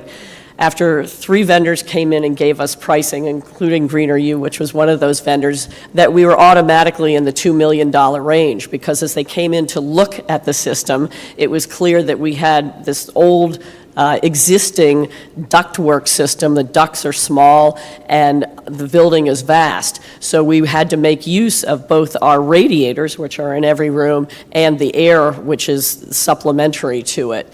And so when that price went up, we asked Greener U to give us also a bid for geothermal. Now, as others have said, that cost was initially higher, or at least the build cost was higher, but the rebates and the incentives brought that cost back down to parity. And so we knew that we would have to take on do a capital campaign and take on some borrowing, but once it became in the same ball field, then geothermal became our sort of go-to choice, because of course we wanted to have a green choice, and we knew we were doing this for generations. And some of our youth spoke very eloquently about the importance to them even of us going with a geothermal solution versus a fossil fuel solution. So this slide, again, is showing you the difference in the cost, bringing to parity with the rebates from the federal and Mass Save. This is sort of hard to see, but basically it's the same information that we received from others that were talking about the total cost over the life of the system. So over the life of the system, we are saving money because we've now got our pumps and units that are in the basement. We don't have, before we had 7 rooftop units that were exposed up on the roof. Now we do have rooftop equipment, but it's much more minimal. And so our equipment that we are going to replace doesn't have to be replaced as often. So I want to talk a little bit, just for a minute. I'm near concluding, and Mark is going to take over and take you through some of the specifics of this system. We did a capital campaign, and not everybody, as I kind of joke about it, is HVAC that sexy, So people are inspired to give, but not necessarily for heating and cooling. So we did a sort of a multi-segment campaign that was both supporting our youth programs, the geothermal of cost. We are a partnership and work together with a church in Weston, and there's work that needs to be done in Weston on that property, and also just to really sort of build our reserves and store our, create some strength within our own financing. So that was the capital campaign. Fortunately for us, we were really lucky with the people recognized that the drilling and the groundwork and the out-front expense was coming right away. So even though it was a 3-year campaign, a lot of people donated money immediately because they saw that that money was just also going right out the door. Today you look at the property, you can't actually see that there's anything that shows from it except for maybe a few new thermostats. But so it's really wonderful to have people have the faith and to invest in a system that is not something that's like a visible thing that you would see afterward. So the second part of the chronology, I just wanted to say a little bit about how we work as a church here. We are, please come in. We are a congregational church. We are not a top-down church. So to get this approval, it was a very long process. It was 10 years of work and research by one committee, and then a few years of leadership work by council. Our council is a little bit maybe like the select board in the sense that we collect information from our different committees and groups, and then mull it over, and then make the recommendation to the public. So it's just like in Wellesley, if you want to do something, you want to build a new school, you've got to get everyone in the town to vote on it. And so it was the same process here. We researched, we presented the options between the ground source. We also looked at biofuel before that, but then it became a real voting decision between natural gas and between the geothermal. Presented both cases because even the natural gas was better than where we were with oil, but obviously the geothermal was the best choice, and our congregation sort of went on faith. There was a little question. This was in 2024, November of 2024. An election had just happened, but we were confident that those federal returns would be coming to us, and the congregation voted accordingly. So again, we did have to spend some money up front. That was really the key difference. We had done a little bit of geothermal research early on, but we needed to spend a significant chunk. It was about $170,000 to do more research to get a fixed price contract. And that is also what sold the congregation on doing this project, was having a fixed price contract. That process, again, it took quite a long time, and we then did and came to a vote in the fall of 2024, and then immediately we did a test well because we wanted both the information that we needed from that test well, but we also wanted our project to have a start date of 2024 in case there were any changes by a new administration. So Mark, come on up and give us your technical expertise. Tell the rest of our story. Thanks, Kathy. So I'm going to fess up front that the Wellesley Village Church has already given you our best, brightest, most charming, and best looking representative. Now you got me. Okay, so you're just going to have to deal with it.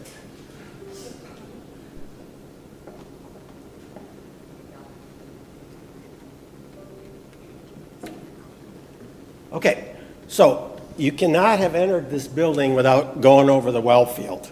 That's a diagram of it. You are sitting. Mark, you have to use the mic or they won't work.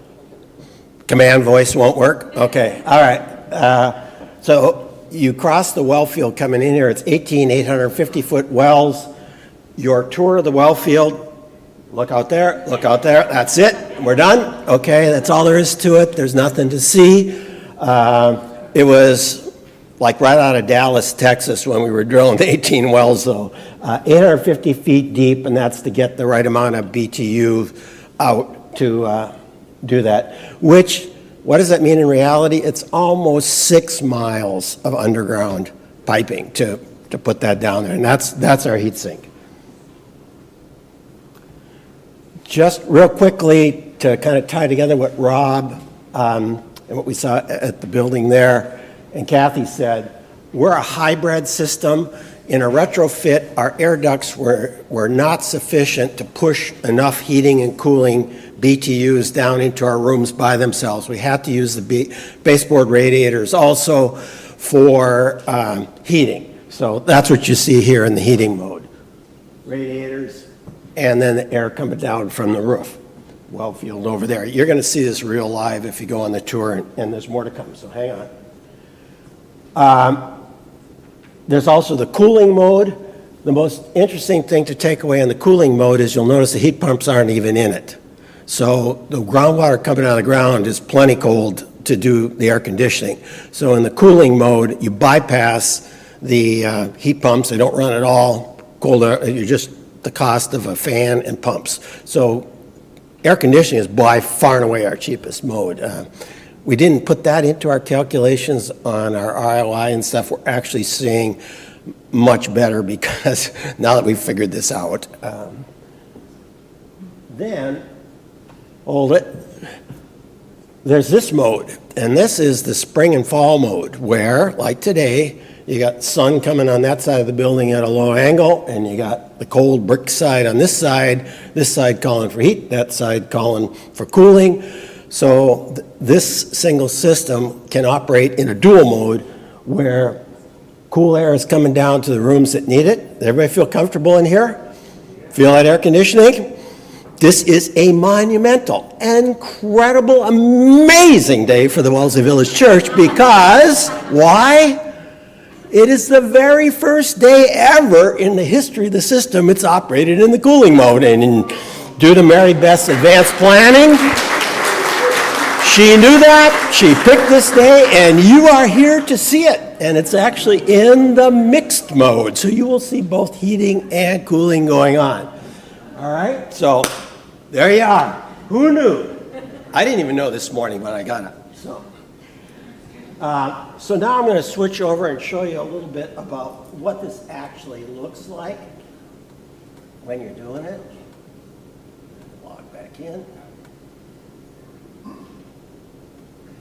Okay, let's start live on our building management system, and a quick glance by any trained expert technical person will reveal that this is from this display is in the mixed mode.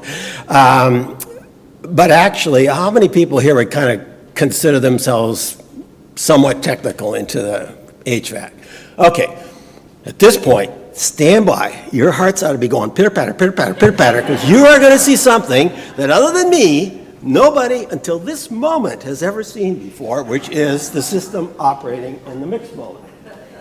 Yeah, see, you're getting a lot more than you thought. That's a simple version of it.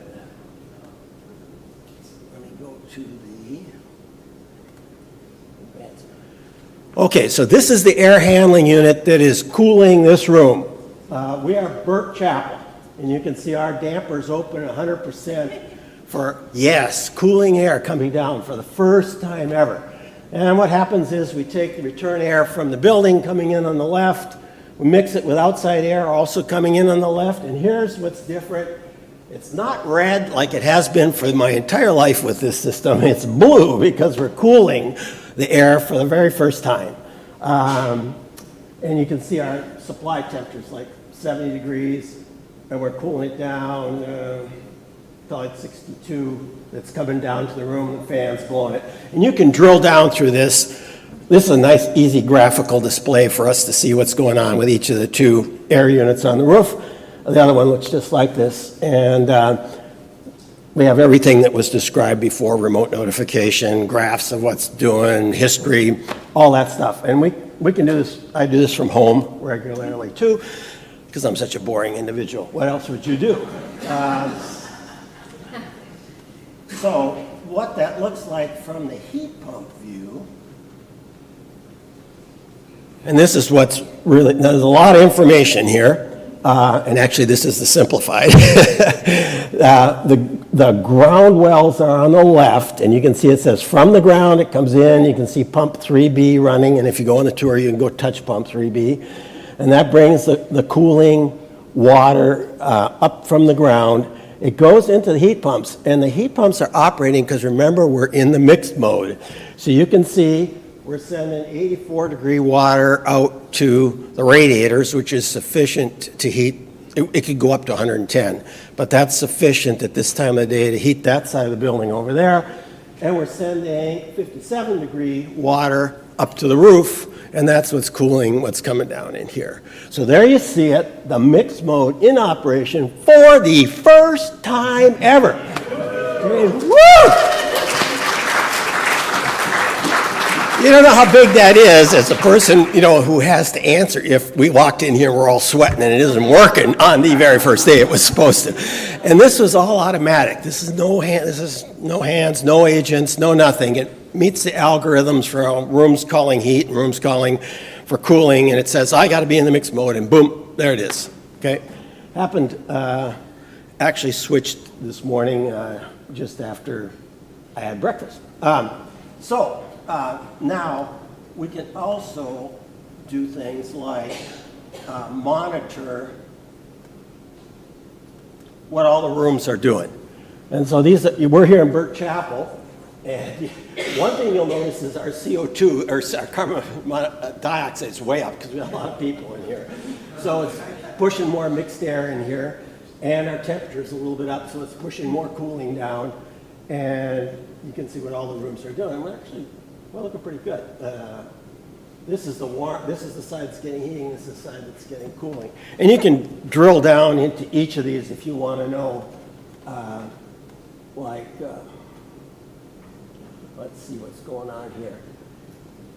So, this would, if the radiator was running, this would be red. If we were adding heat, it would do it. So it looks like the room's plenty hot, which is what we saw, so it's just fresh air coming in there. There's no heating going on. So we can drill down into all of this kind of stuff, and that's what the building management system does. Okay. So with that, let's switch back.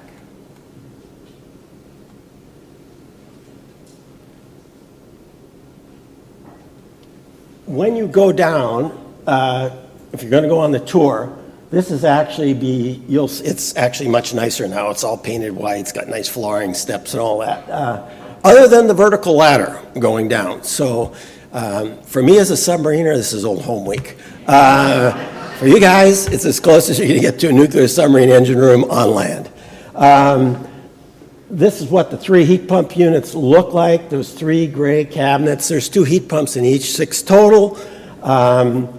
On the coldest day of the winter, we can maintain the temperature with 3 of the 6, but you need more because, like, if you're going to raise the temperature, because we set back the chapel, it's only used once a week. When you raise that thing up, kicks in 2 more pumps, and then you have 1 extra for maintenance and stuff.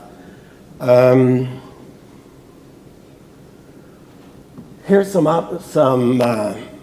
lessons learned hard, which is probably worth writing down. Incorporate an allowance, like any other project, for unforeseen. When we lifted the old rooftop units off, we found the roof was waterlogged and we had to fix the roof. Yep, but it still came within our allowance. The decision, Green Energy's recommendation to invest before we awarded the bid to get a fixed price contract, like Kathy said, paid off 100-fold. Great decision. Big lesson learned. We were in full operation and everything was all shook out back in December, but only now have we finally finished the grooming because that wonderful building management system, that's the good news. Bad news is you've got a wonderful building management system and we'll tell you every broken thing you had that you didn't know. So we found thermostats that didn't work, heating coils that were plugged, legacy stuff that we didn't replace, heating coils that were plugged, actuators that didn't work, the motor operators for radiator valves because they never got cycled in 25 years, didn't work. So that all got reviewed and then we had to go fix them.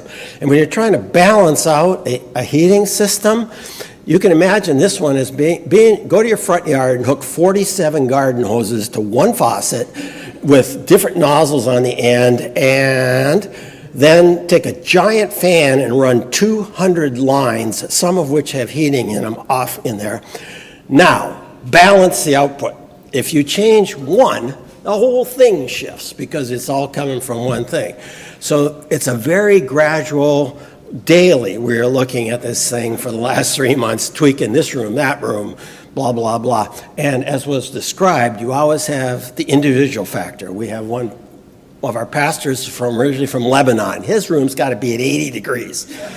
I'm not making this up, okay? And we got somebody else who's got to run cold for various reasons, et cetera, et cetera. But you can accommodate that with a good thing. And finally, this was not a paid political announcement, but I think you really honestly got to say, I have run big, complex, extended technical projects. So this, on the scale of the projects I've run, isn't the most complex or technical thing I ever did. Try refueling a nuclear reactor. The choice, I do know from all that experience, the choice of your prime contractor is instrumental. You're either going to have misery or you're going to have a harmonious relationship that's going to get over the myriad of small issues that are going to arise, that just naturally are going to arise. We can't say enough about Greener U, and that partnership continues for the whole first year of like today is the first day in the heating, in the mix mode. They're going to be analyzing that, and we'll get this all shook out, and then we'll shift into the cooling mode this summer. They're with us all the way through till we're sure all the rooms and everything is performing as it's supposed to.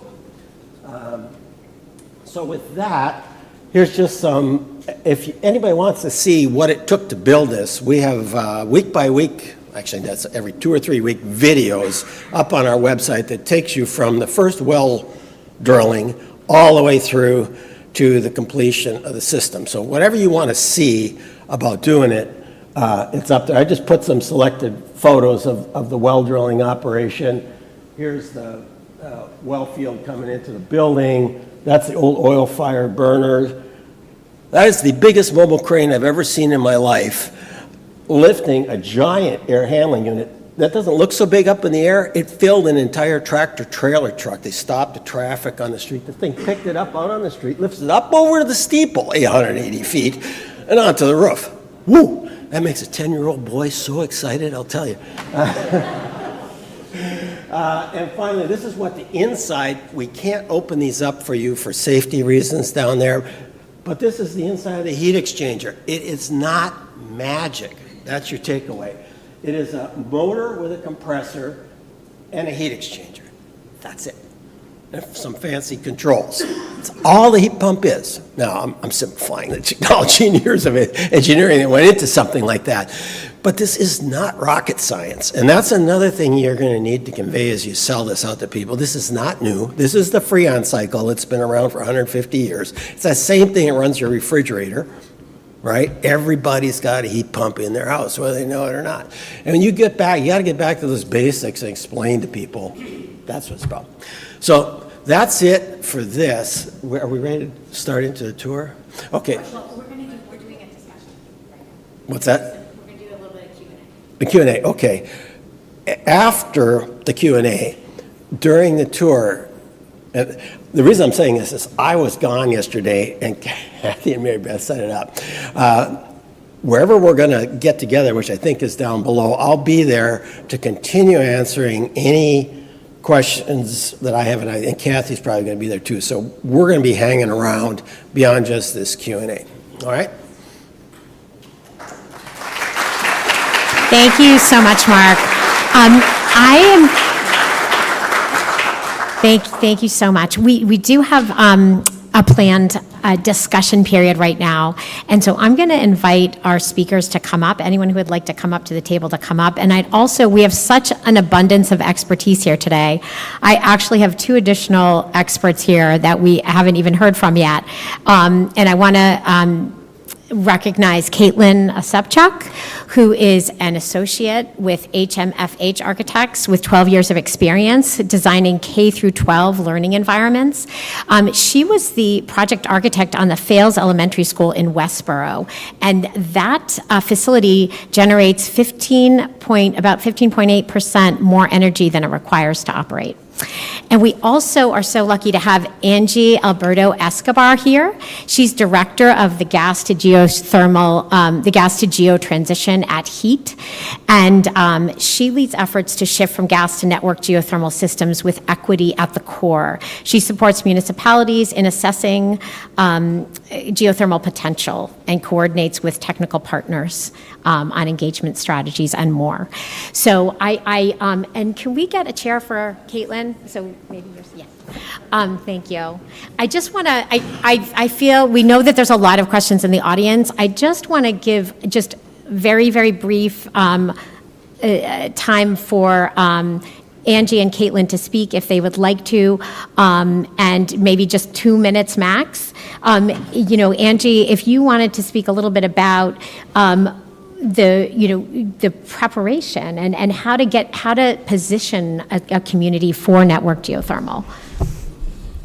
Sure, it's a large task. There's a lot of coordination involved with a lot of individual parties, right? When you are doing a geothermal system for a church like this, you usually have a single decision maker, or it boils down to a single body that's making a decision. When you are looking to do a networked geothermal project and bring this technology that is tried and true to a distributed set of decision makers, you really have to start first with education, like we're doing today. Thank you, Mary Beth, for leading the charge here in Wellesley, so that folks know exactly what geothermal is and what the outcomes or benefits are for the long term, and they can start to think in that paradigm. And I would say doing some basic citizen science, either in partnership with the municipality or in coalition with your neighbors, about when are these major upgrades going to happen in my home? When is my furnace likely to give out? What's the age of it? And start to think of your neighborhood or even your entire municipality a few steps ahead of time, because when your furnace breaks, you likely have to replace it right away. So having a little bit more runway, doing building assessments and kind of collating it together as a town, as a neighborhood, I think is a good step that really doesn't take a lot of engineering expertise. And there's a lot of good tools out there for that. Thank you so much, Angie. And Caitlin, I wondered if you had, feel free to react to any of the presentations we've seen today, or speak about, feel free to speak about some of the experience. I know you've had experience troubleshooting systems that are in operation and really actually problem solving after the installation happens. Yes, so thank you, Mary Beth. I'm happy to be here. HMFH focuses mostly on public K through 12 educational facilities, so a similar process that this church had to undergo with getting everyone to buy into the added initial cost for a geothermal system. HMFH typically has to run through just to get a school approved through the schematic design process. So taxpayers get to weigh in, and we do a lot of outreach in a similar format. So it's an interesting take to discuss something that does seem extremely complex and bring it to people who may not be in a mechanical engineering or design standpoint or profession, and trying to explain the benefits, pros and cons. There are always cons to things. But showing that the pros definitely outweigh the cons, and explaining it in a way that makes it something that is easily understood, attainable, and something that people get excited about. We heard that mechanical systems aren't really sexy. I would absolutely disagree, but it's an interesting process, and I'm just happy to be here. So. Well, thank you so much, and we're ready to open up to questions from the audience now. So, do we have our runners? Okay.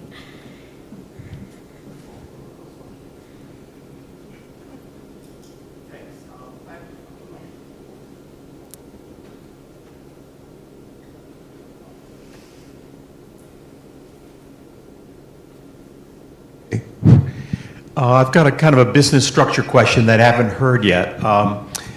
In our company, in the last 4 years, I've developed 27 solar electricity projects in different cities in the country, including here in Wellesley, called Wellesley Gateway South. It used to be called Park 9, down at the end of Route 9 on 128. And on all of those, we never used any of our own money to develop these projects. We went to a third-party solar developer that put together the funds to design, permit, build it, and maintain it over a long-term contract.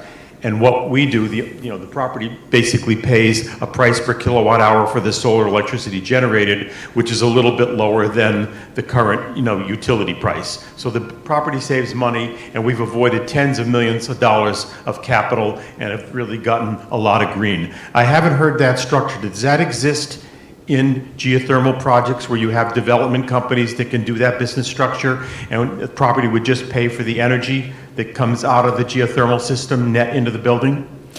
Larry? Yes, sort of.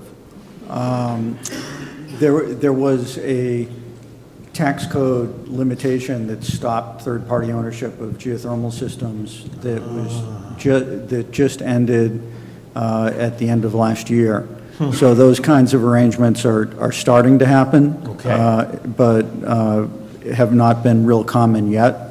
But a third-party ownership option is now possible. Okay, thanks very much. Good to hear. Sorry, and I think thermal networks open up many more options, because then you can have ownership of different parts, and it is quite possible in a lot of different ways. And I think there should be, like there is municipal aggregation for solar, I think there should be municipal thermal aggregation, so that towns can pay to get clean energy in another place, but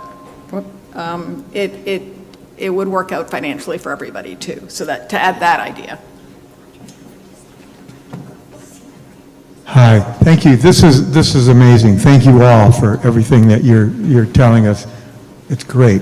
I have a little basic question. So when you drill and you have all the stuff that you bring up, what happens to that? Where does that go, number one? And is it considered hazardous waste? And then number two, for like a church like this, going forward, the monitoring and the running of the system, how many people, how complex, what do you have to do? I mean, I'm here representing a church, and it's all volunteers. So how does that work? Okay, so we can talk to, assuming you're drilling into rock and you're going to have a closed loop system, you might be doing other types of drilling, open loop into water or whatever. But assuming you're doing dry wells like us, what comes out, two things: you push air down the well and water to cool the bit and air to push the tailings. That's the stuff you grind up out of the well. And if maybe you remember that picture I had up there, I had a red thing, that catches it at the top and it goes into a dumpster where the water and tailings are separated, and those have to be, in our case, hauled off-site and properly disposed of. It's not hazmat, it's just not, you're not going to put it down the storm sewer, right? Or you're not out on a farm where you could, you drill a well on a farm, you just put it right there. So that's what you do with that stuff, okay? And the other, operating it. Well, one of the questions we asked the heat pump vendor is like, I'm a submariner. Do I have a guy down here watching it? Do we go down every hour? What is it? And he said, well, most customers turn the lights on once a week and go down and look at it. And that's about what it's looking at. I mean, we have all sensors. If it stops functioning, we're going to know by the monitoring system. If there's a leak, we have sensors down there for that in the monitoring system. So we really only need to go down there to do a visual just to make sure there's not something weird happening. On the roof, even less. And the service contract is $18,000 a year for us. And it consists of two visits. One changes the filters and gives a visual, and the other one changes the belts in the fans and changes the filters. That's it. What we need to do to be operated, we need to be able to do the owner aspect of looking at that building management system and say our rooms are running like they're supposed to be. We can do manual reset. We can ourselves reset alarms if they occur, and we get notified remotely. If it's a failed component, then we have to call the appropriate person. Although we do have, there's only one single point of failure, and we have spares in hand for that single point of failure. Everything else got two everythings, two pumps, two fans, blah, blah, blah, blah, right? So even if one goes down, the system keeps going, and we call the support contract.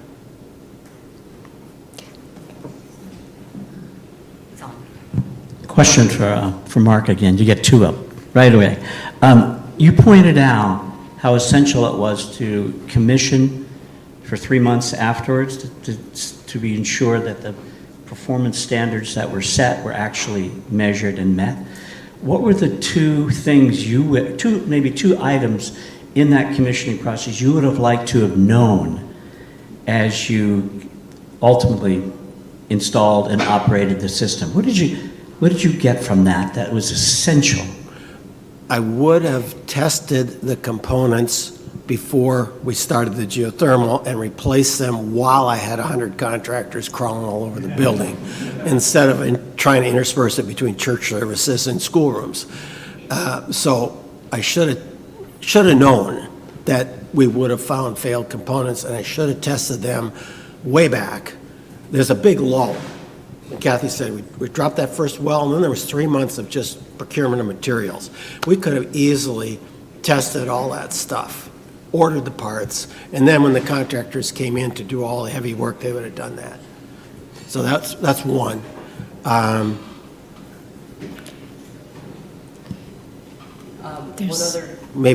Kathy. So one other thing I'd say is that unlike an office building or a school where people come in Monday through Friday and you expect it to be warm when you come in and then, it's a regular schedule, our most important time is Sunday morning. We had a few failed weekends where we came in on Sunday morning and there was no heat and it was cold. Yeah. And this, of course, we didn't get the system. We were hoping it would start in September. It didn't really get online till November. So it took some time to respond to those things. The good news is this is New England, and New Englanders are tough. So okay, we know it's, whatever the issue is, it'll be fixed, and I'll wear my coat while I'm sitting here. But there were a few of those. Okay, raise your hand high if you have a question. Maybe somebody from this side we haven't heard from. Okay. Sorry. I am a current student at Wellesley College, and I was especially interested in, Kathy and Mark, what you were talking about in terms of youth engagement with the church. And I was just wondering, in terms of the broader community engagement, at least in my experience, I'm at the student-run environmental organization at Wellesley College. Geothermal is not typically the first thing people think of when they think climate action. And so I was just wondering your approach to that and I guess in terms of education, but then youth, once they do understand and taking that on, what their experience was in pushing that as a piece of climate action. First off, Wellesley does have a 10-year plan that's focused on geothermal. I hope they can execute it. I hope we inspire them that it's going to be actually better payback than they think. That's a lesson we came away with. Second, We think there's some folks from Wellesley, maybe the folks from Wellesley College could raise their hand. You hear? Okay, the students more. All right. And we have their sustainability leader. Yeah. We have Jen Garvin is important sustainability staff there, so we're thrilled that you're all here. So Thank for you, it's going to be better than you think. That's okay. The second piece is the deciding vote. We got right down to the congregational meeting, and it went on and on and on. What ended the discussion and took us over was when a 24-year-old who grew up in this church as a youth, went through all of our programs, went to college, is back here working, came in, and she's sitting with all her friends in the youth part of the sanctuary, because you can't put old people and young people together. And she stood up and said, here's how I net this out. Does anybody here think 30 years from now, when a gas system has to be replaced, anybody's going to allow us to use fossil fuel? You're crazy, right? We're not going to be able to do that. So if we don't do it now, all you're doing is kicking a can down the road so we get paid for it, pointing to all the youth. Said, we have the incentives now, we have everything in place. Why are we talking about this? Go geothermal. And no kidding, that was it. And the moderator called the vote, we voted for it. So they carried the day. So don't ever underestimate that. And we hope that one of our hopes is by advertising more and more of this, it'll actually appeal to our church, to younger people, to say, well, maybe these people got something going. Maybe I'll go see. Oh, by the way, there's God. So, okay? I think it goes hand in hand with the education that you have to do. Rob, I was so appreciative of the slide that you had where you talked about some of the myths, because initially there's a lot of, fear of the unknown. And as we say, this is a church, not that many technical people. So there was a lot of myth busting that we had to do and a lot of education, and that took a lot of time. But actually our partner, Greener U, helped with a lot of that education, both with developing slides and helping communicate. And so for a variety of, it wasn't just the technical part where they were the good partner, they've been a partner with us with communications as well. Everything from church council meetings on down to small groups, Greener U was there with us. Thank you. This is probably for Mark and Kathy as well. So in the early stages of feasibility and design, when you realize that the existing ductwork cannot handle, cooling the same ducts, can you walk us through your logic, like why you didn't embark on like the entire ductwork replacement, probably because of the major interior overhaul, right? And but knowing that tax credit covers, right? And that first year was like unknown for everyone. Like, will they cover it? Will it not? That the distribution system can be upgraded as well. And did you realize the trade-offs, like how much you're losing in efficiency by going through air handling unit versus the heat pump for cooling? Yes, that was that 170 grand worth of upfront design that stepped us through all the numbers that went with that. And we knew part of that already. Kathy said we had a greening committee working for about 10 years. One of the things, for example, they invested with a small amount of money is we added ductwork for this chapel that wasn't there. So we had the major stuff all in place when the final decision was made to go with whatever we go with, which turned out geothermal. So we had been looking at that for a long time, and that's another piece of this detailed design work, why you have to do that up front. Otherwise, the vendor is going to have to put in big margins to accommodate what you discover as you go. So that part of what that investment up front paid for is a very detailed shaking out of that. And there wasn't an option on the table? It also figured out how many wells. Our initial design called for more wells than we actually needed. And so once that design work and the first test well was done, that reduced the number of wells. And you run into other things when you do that, like the siren song of, drop in an air source heat pump, drop in blah, blah, blah, blah.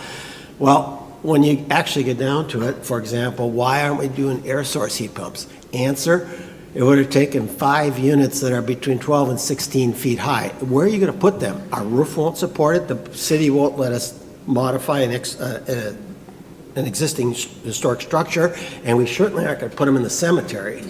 So, guess that's out. You can bury them, just kidding. Yeah. So, that's where you really got your committee is going to take the myths and these promises of it's easy, and dispel that. It's going to take work, okay? And then you'll come up with answers that are viable.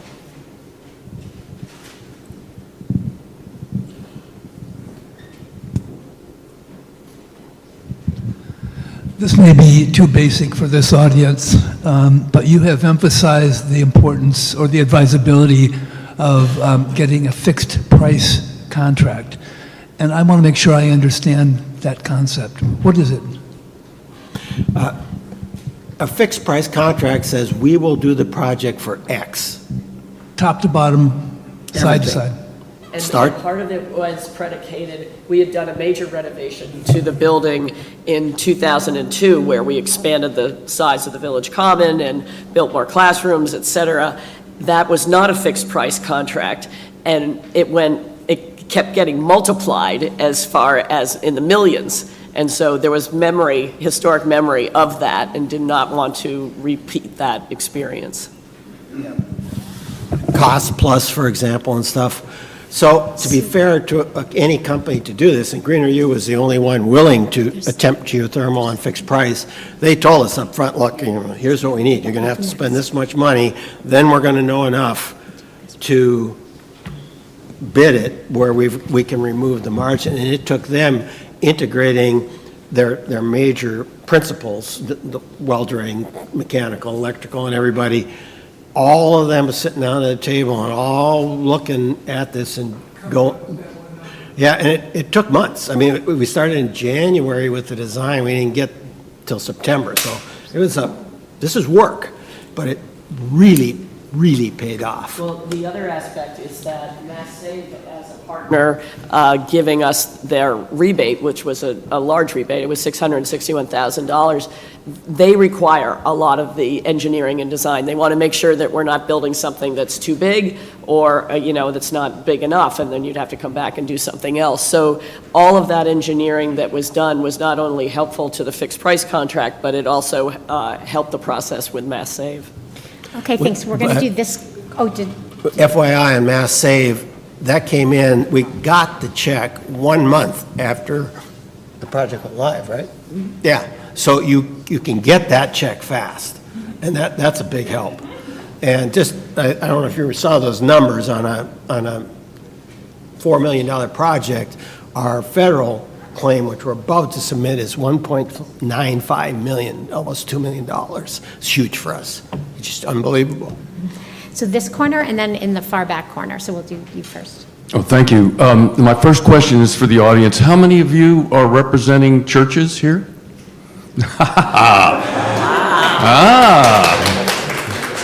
Great. So I have some two context questions, which church members will appreciate. Number one, how big is your congregation?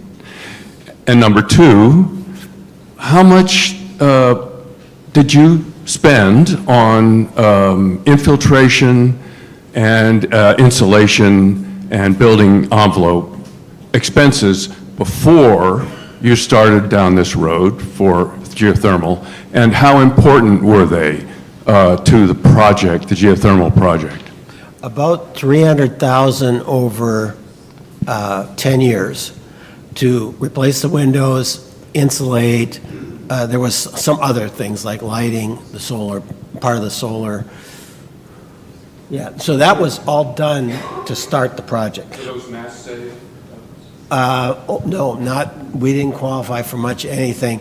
And once we put geothermal in, we discovered those hidden things, a major source of cold air infiltration with the new airflow, and we had to close up 2 big pieces of roof that were unused, left from the days of, coal burning.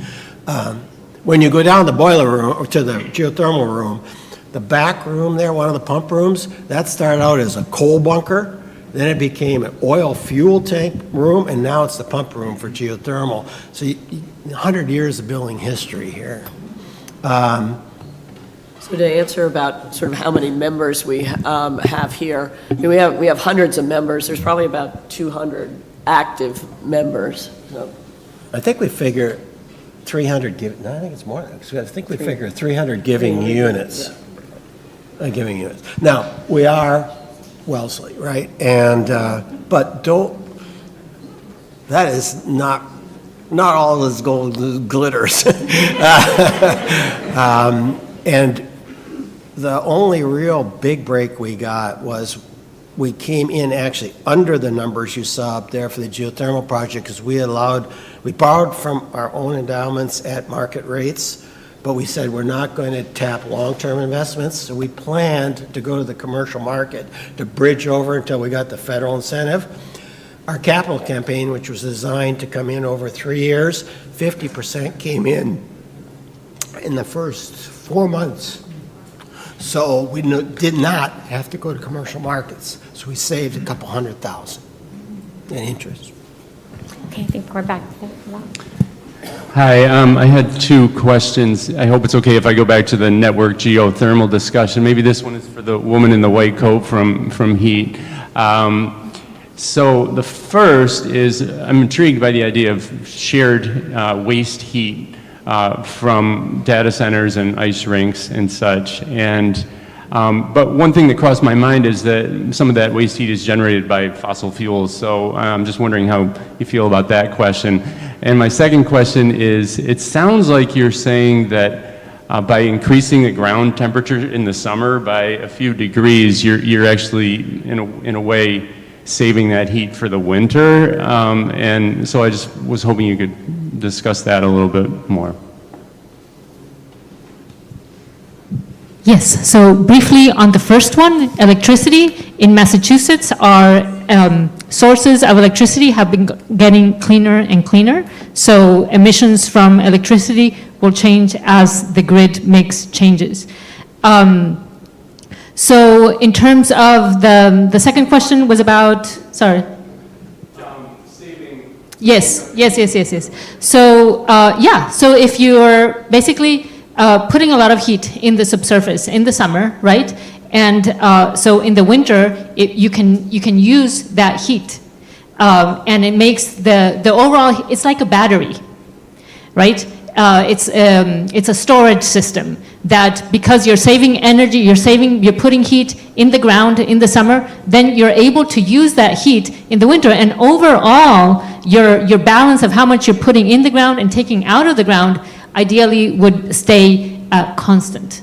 So think of it as a battery. You're putting it first, you're charging it, and then you're using it later. And you can do that through the seasons, and you can also just share it throughout, short term. There are actually more ways that you can make your system even more efficient. For example, if you're rejecting heat, you can put it, if you don't have a place to put it, you could put it in a water tank, right? And then you could use that water tank for your peaking times when you need more heating. There are ways just in the controls of the system to play with them to make them their overall efficiency more positive. In Framingham, for example, right now the controls are really simple. Like there's 3 bore fields, and if the water in the main pipe reaches a certain temperature, they all turn on, right? Whereas you could actually play with them a little bit. Like if one of the bore fields is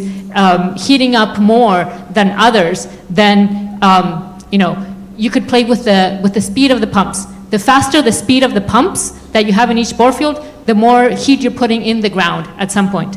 If you have the speed a little bit lower, then you're putting less heat in the ground. You could play with those controls to make the system more efficient. And it works actually within the building. When I showed you that mix mode, I didn't have time to show you the numbers up there, but as the cold air goes to the roof, it's warmed up to cool, the water's warmed up. That warm water then goes over and does the heating. So the heat pumps are working, we're actually moving heat from the hot side of the building to the cold side of the building, and we're only running the heat pumps as necessary to balance it out. If I may add to these remarks real quick, I think what the picture that Isabel's painting here is of a thermal marketplace, right? So thermal energy, it's large, it's invisible, right? We can't tell what temperature is, but it's all around us. There's waste heat, yes, emitting from sources that are fossil fuel based today, but likely that same refrigeration center, whether it's a small grocery store or an ice rink, will still be rejecting heat because of its cooling needs. So the ambient temperature loop that was discussed in the network geothermal talks is bidirectional by design. It's only one loop. Instead of having one cooling loop and one heating loop and have them be separate and function separately, by having a single ambient temperature loop, you can absorb and reject that thermal energy around the sources, the sinks that you're connecting in a really dynamic way. And so if loads change, whether, a business shuts down, so you no longer have that load, you are still able to be dynamic, as Isabel was saying, through the operations of the system, and also depicted in the building energy system here in the church. So think of what Mark shared, but in maybe a regional scale or a neighborhood scale. So that's really what heat is talking about a lot of the time, is evolving our thermal energy system to include all of the thermal energy around us, whether it's geothermal underneath our feet, the ponds, the lakes that have excess thermal energy because of our warming climate, and harnessing some of that for the energy that we need in our building. So I just wanted to make that quick point. Thank you. I want to take the liberty of just staying on this networked topic a little bit. longer to understand, are there things that we should be doing with our single building projects that can position us for the future of a networked thermal system? Okay.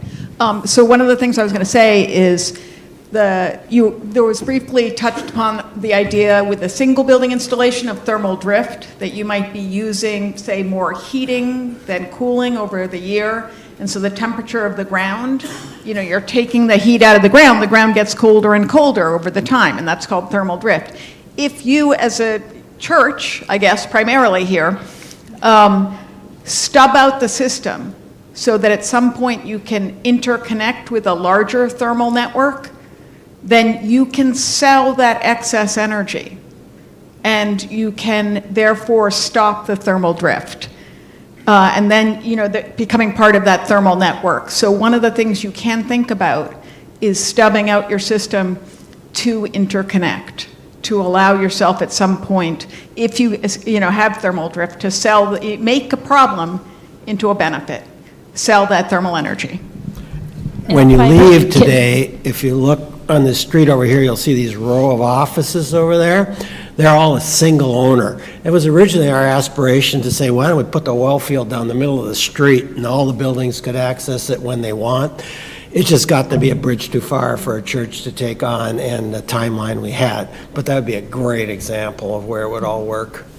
So briefly to add to Audrey, so churches, big buildings are great so-called anchor buildings that can be like the first building for a network to grow around it. Churches already, are community centers that can build that network, and who wants to connect around those buildings. So thinking that maybe you're doing it for an individual building, but plan already in the design to have, as Audrey mentioned, a hookup to a potential loop that would go there. We're actually doing that right now in the Framingham expansion project. We have budget for this second loop, but we're thinking, so what if there's a third loop and a fourth loop? How would they connect to the system? Let's think about that and leave, stubs, let's leave connections, let's make the pipe bigger, because we think that there's gonna be other loops connecting. For example, in the first pilot project, that was not done, so now we're kind of being creative as to how we connect the second loop to the first one. But as we grow, we want to think about what's coming next. Even if there's no plan immediately in the next 3 years, maybe it's 5 years, maybe it's 10 years, but you already made it easier for that connection to happen. Aside from the technical as well, churches are, centers with strong community voice where you can hear feedback about geothermal, about greening your city or town generally. And that's what's being done up in Salem, Massachusetts. Larry is part of a team there where folks are convening around a network system that is largely led by a reverend of a church. And I think there's a lot to say about the positivity and optimism that houses of worship provide for our communities, and the inherent link that I see, at least, with climate action. And so I really do urge all of you all in the audience to consider what voice you may have in advancing climate action through your church, even if it is just stubbing out on the technical side. But on the community side and engagement and education side, you guys are very, very powerful and strong pieces of the community, and a great place for folks to learn more. On that note,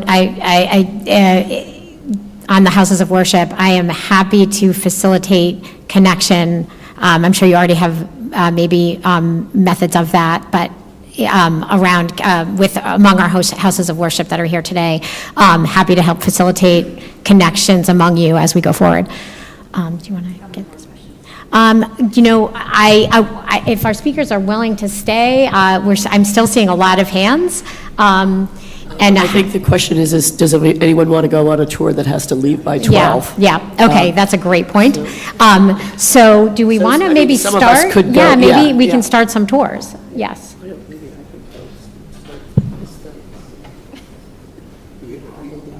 you're the brains of the operation. Rob, are you guys down in the... Can I just ask a question? Okay, so Kathy will start. I'll stay here. I can start.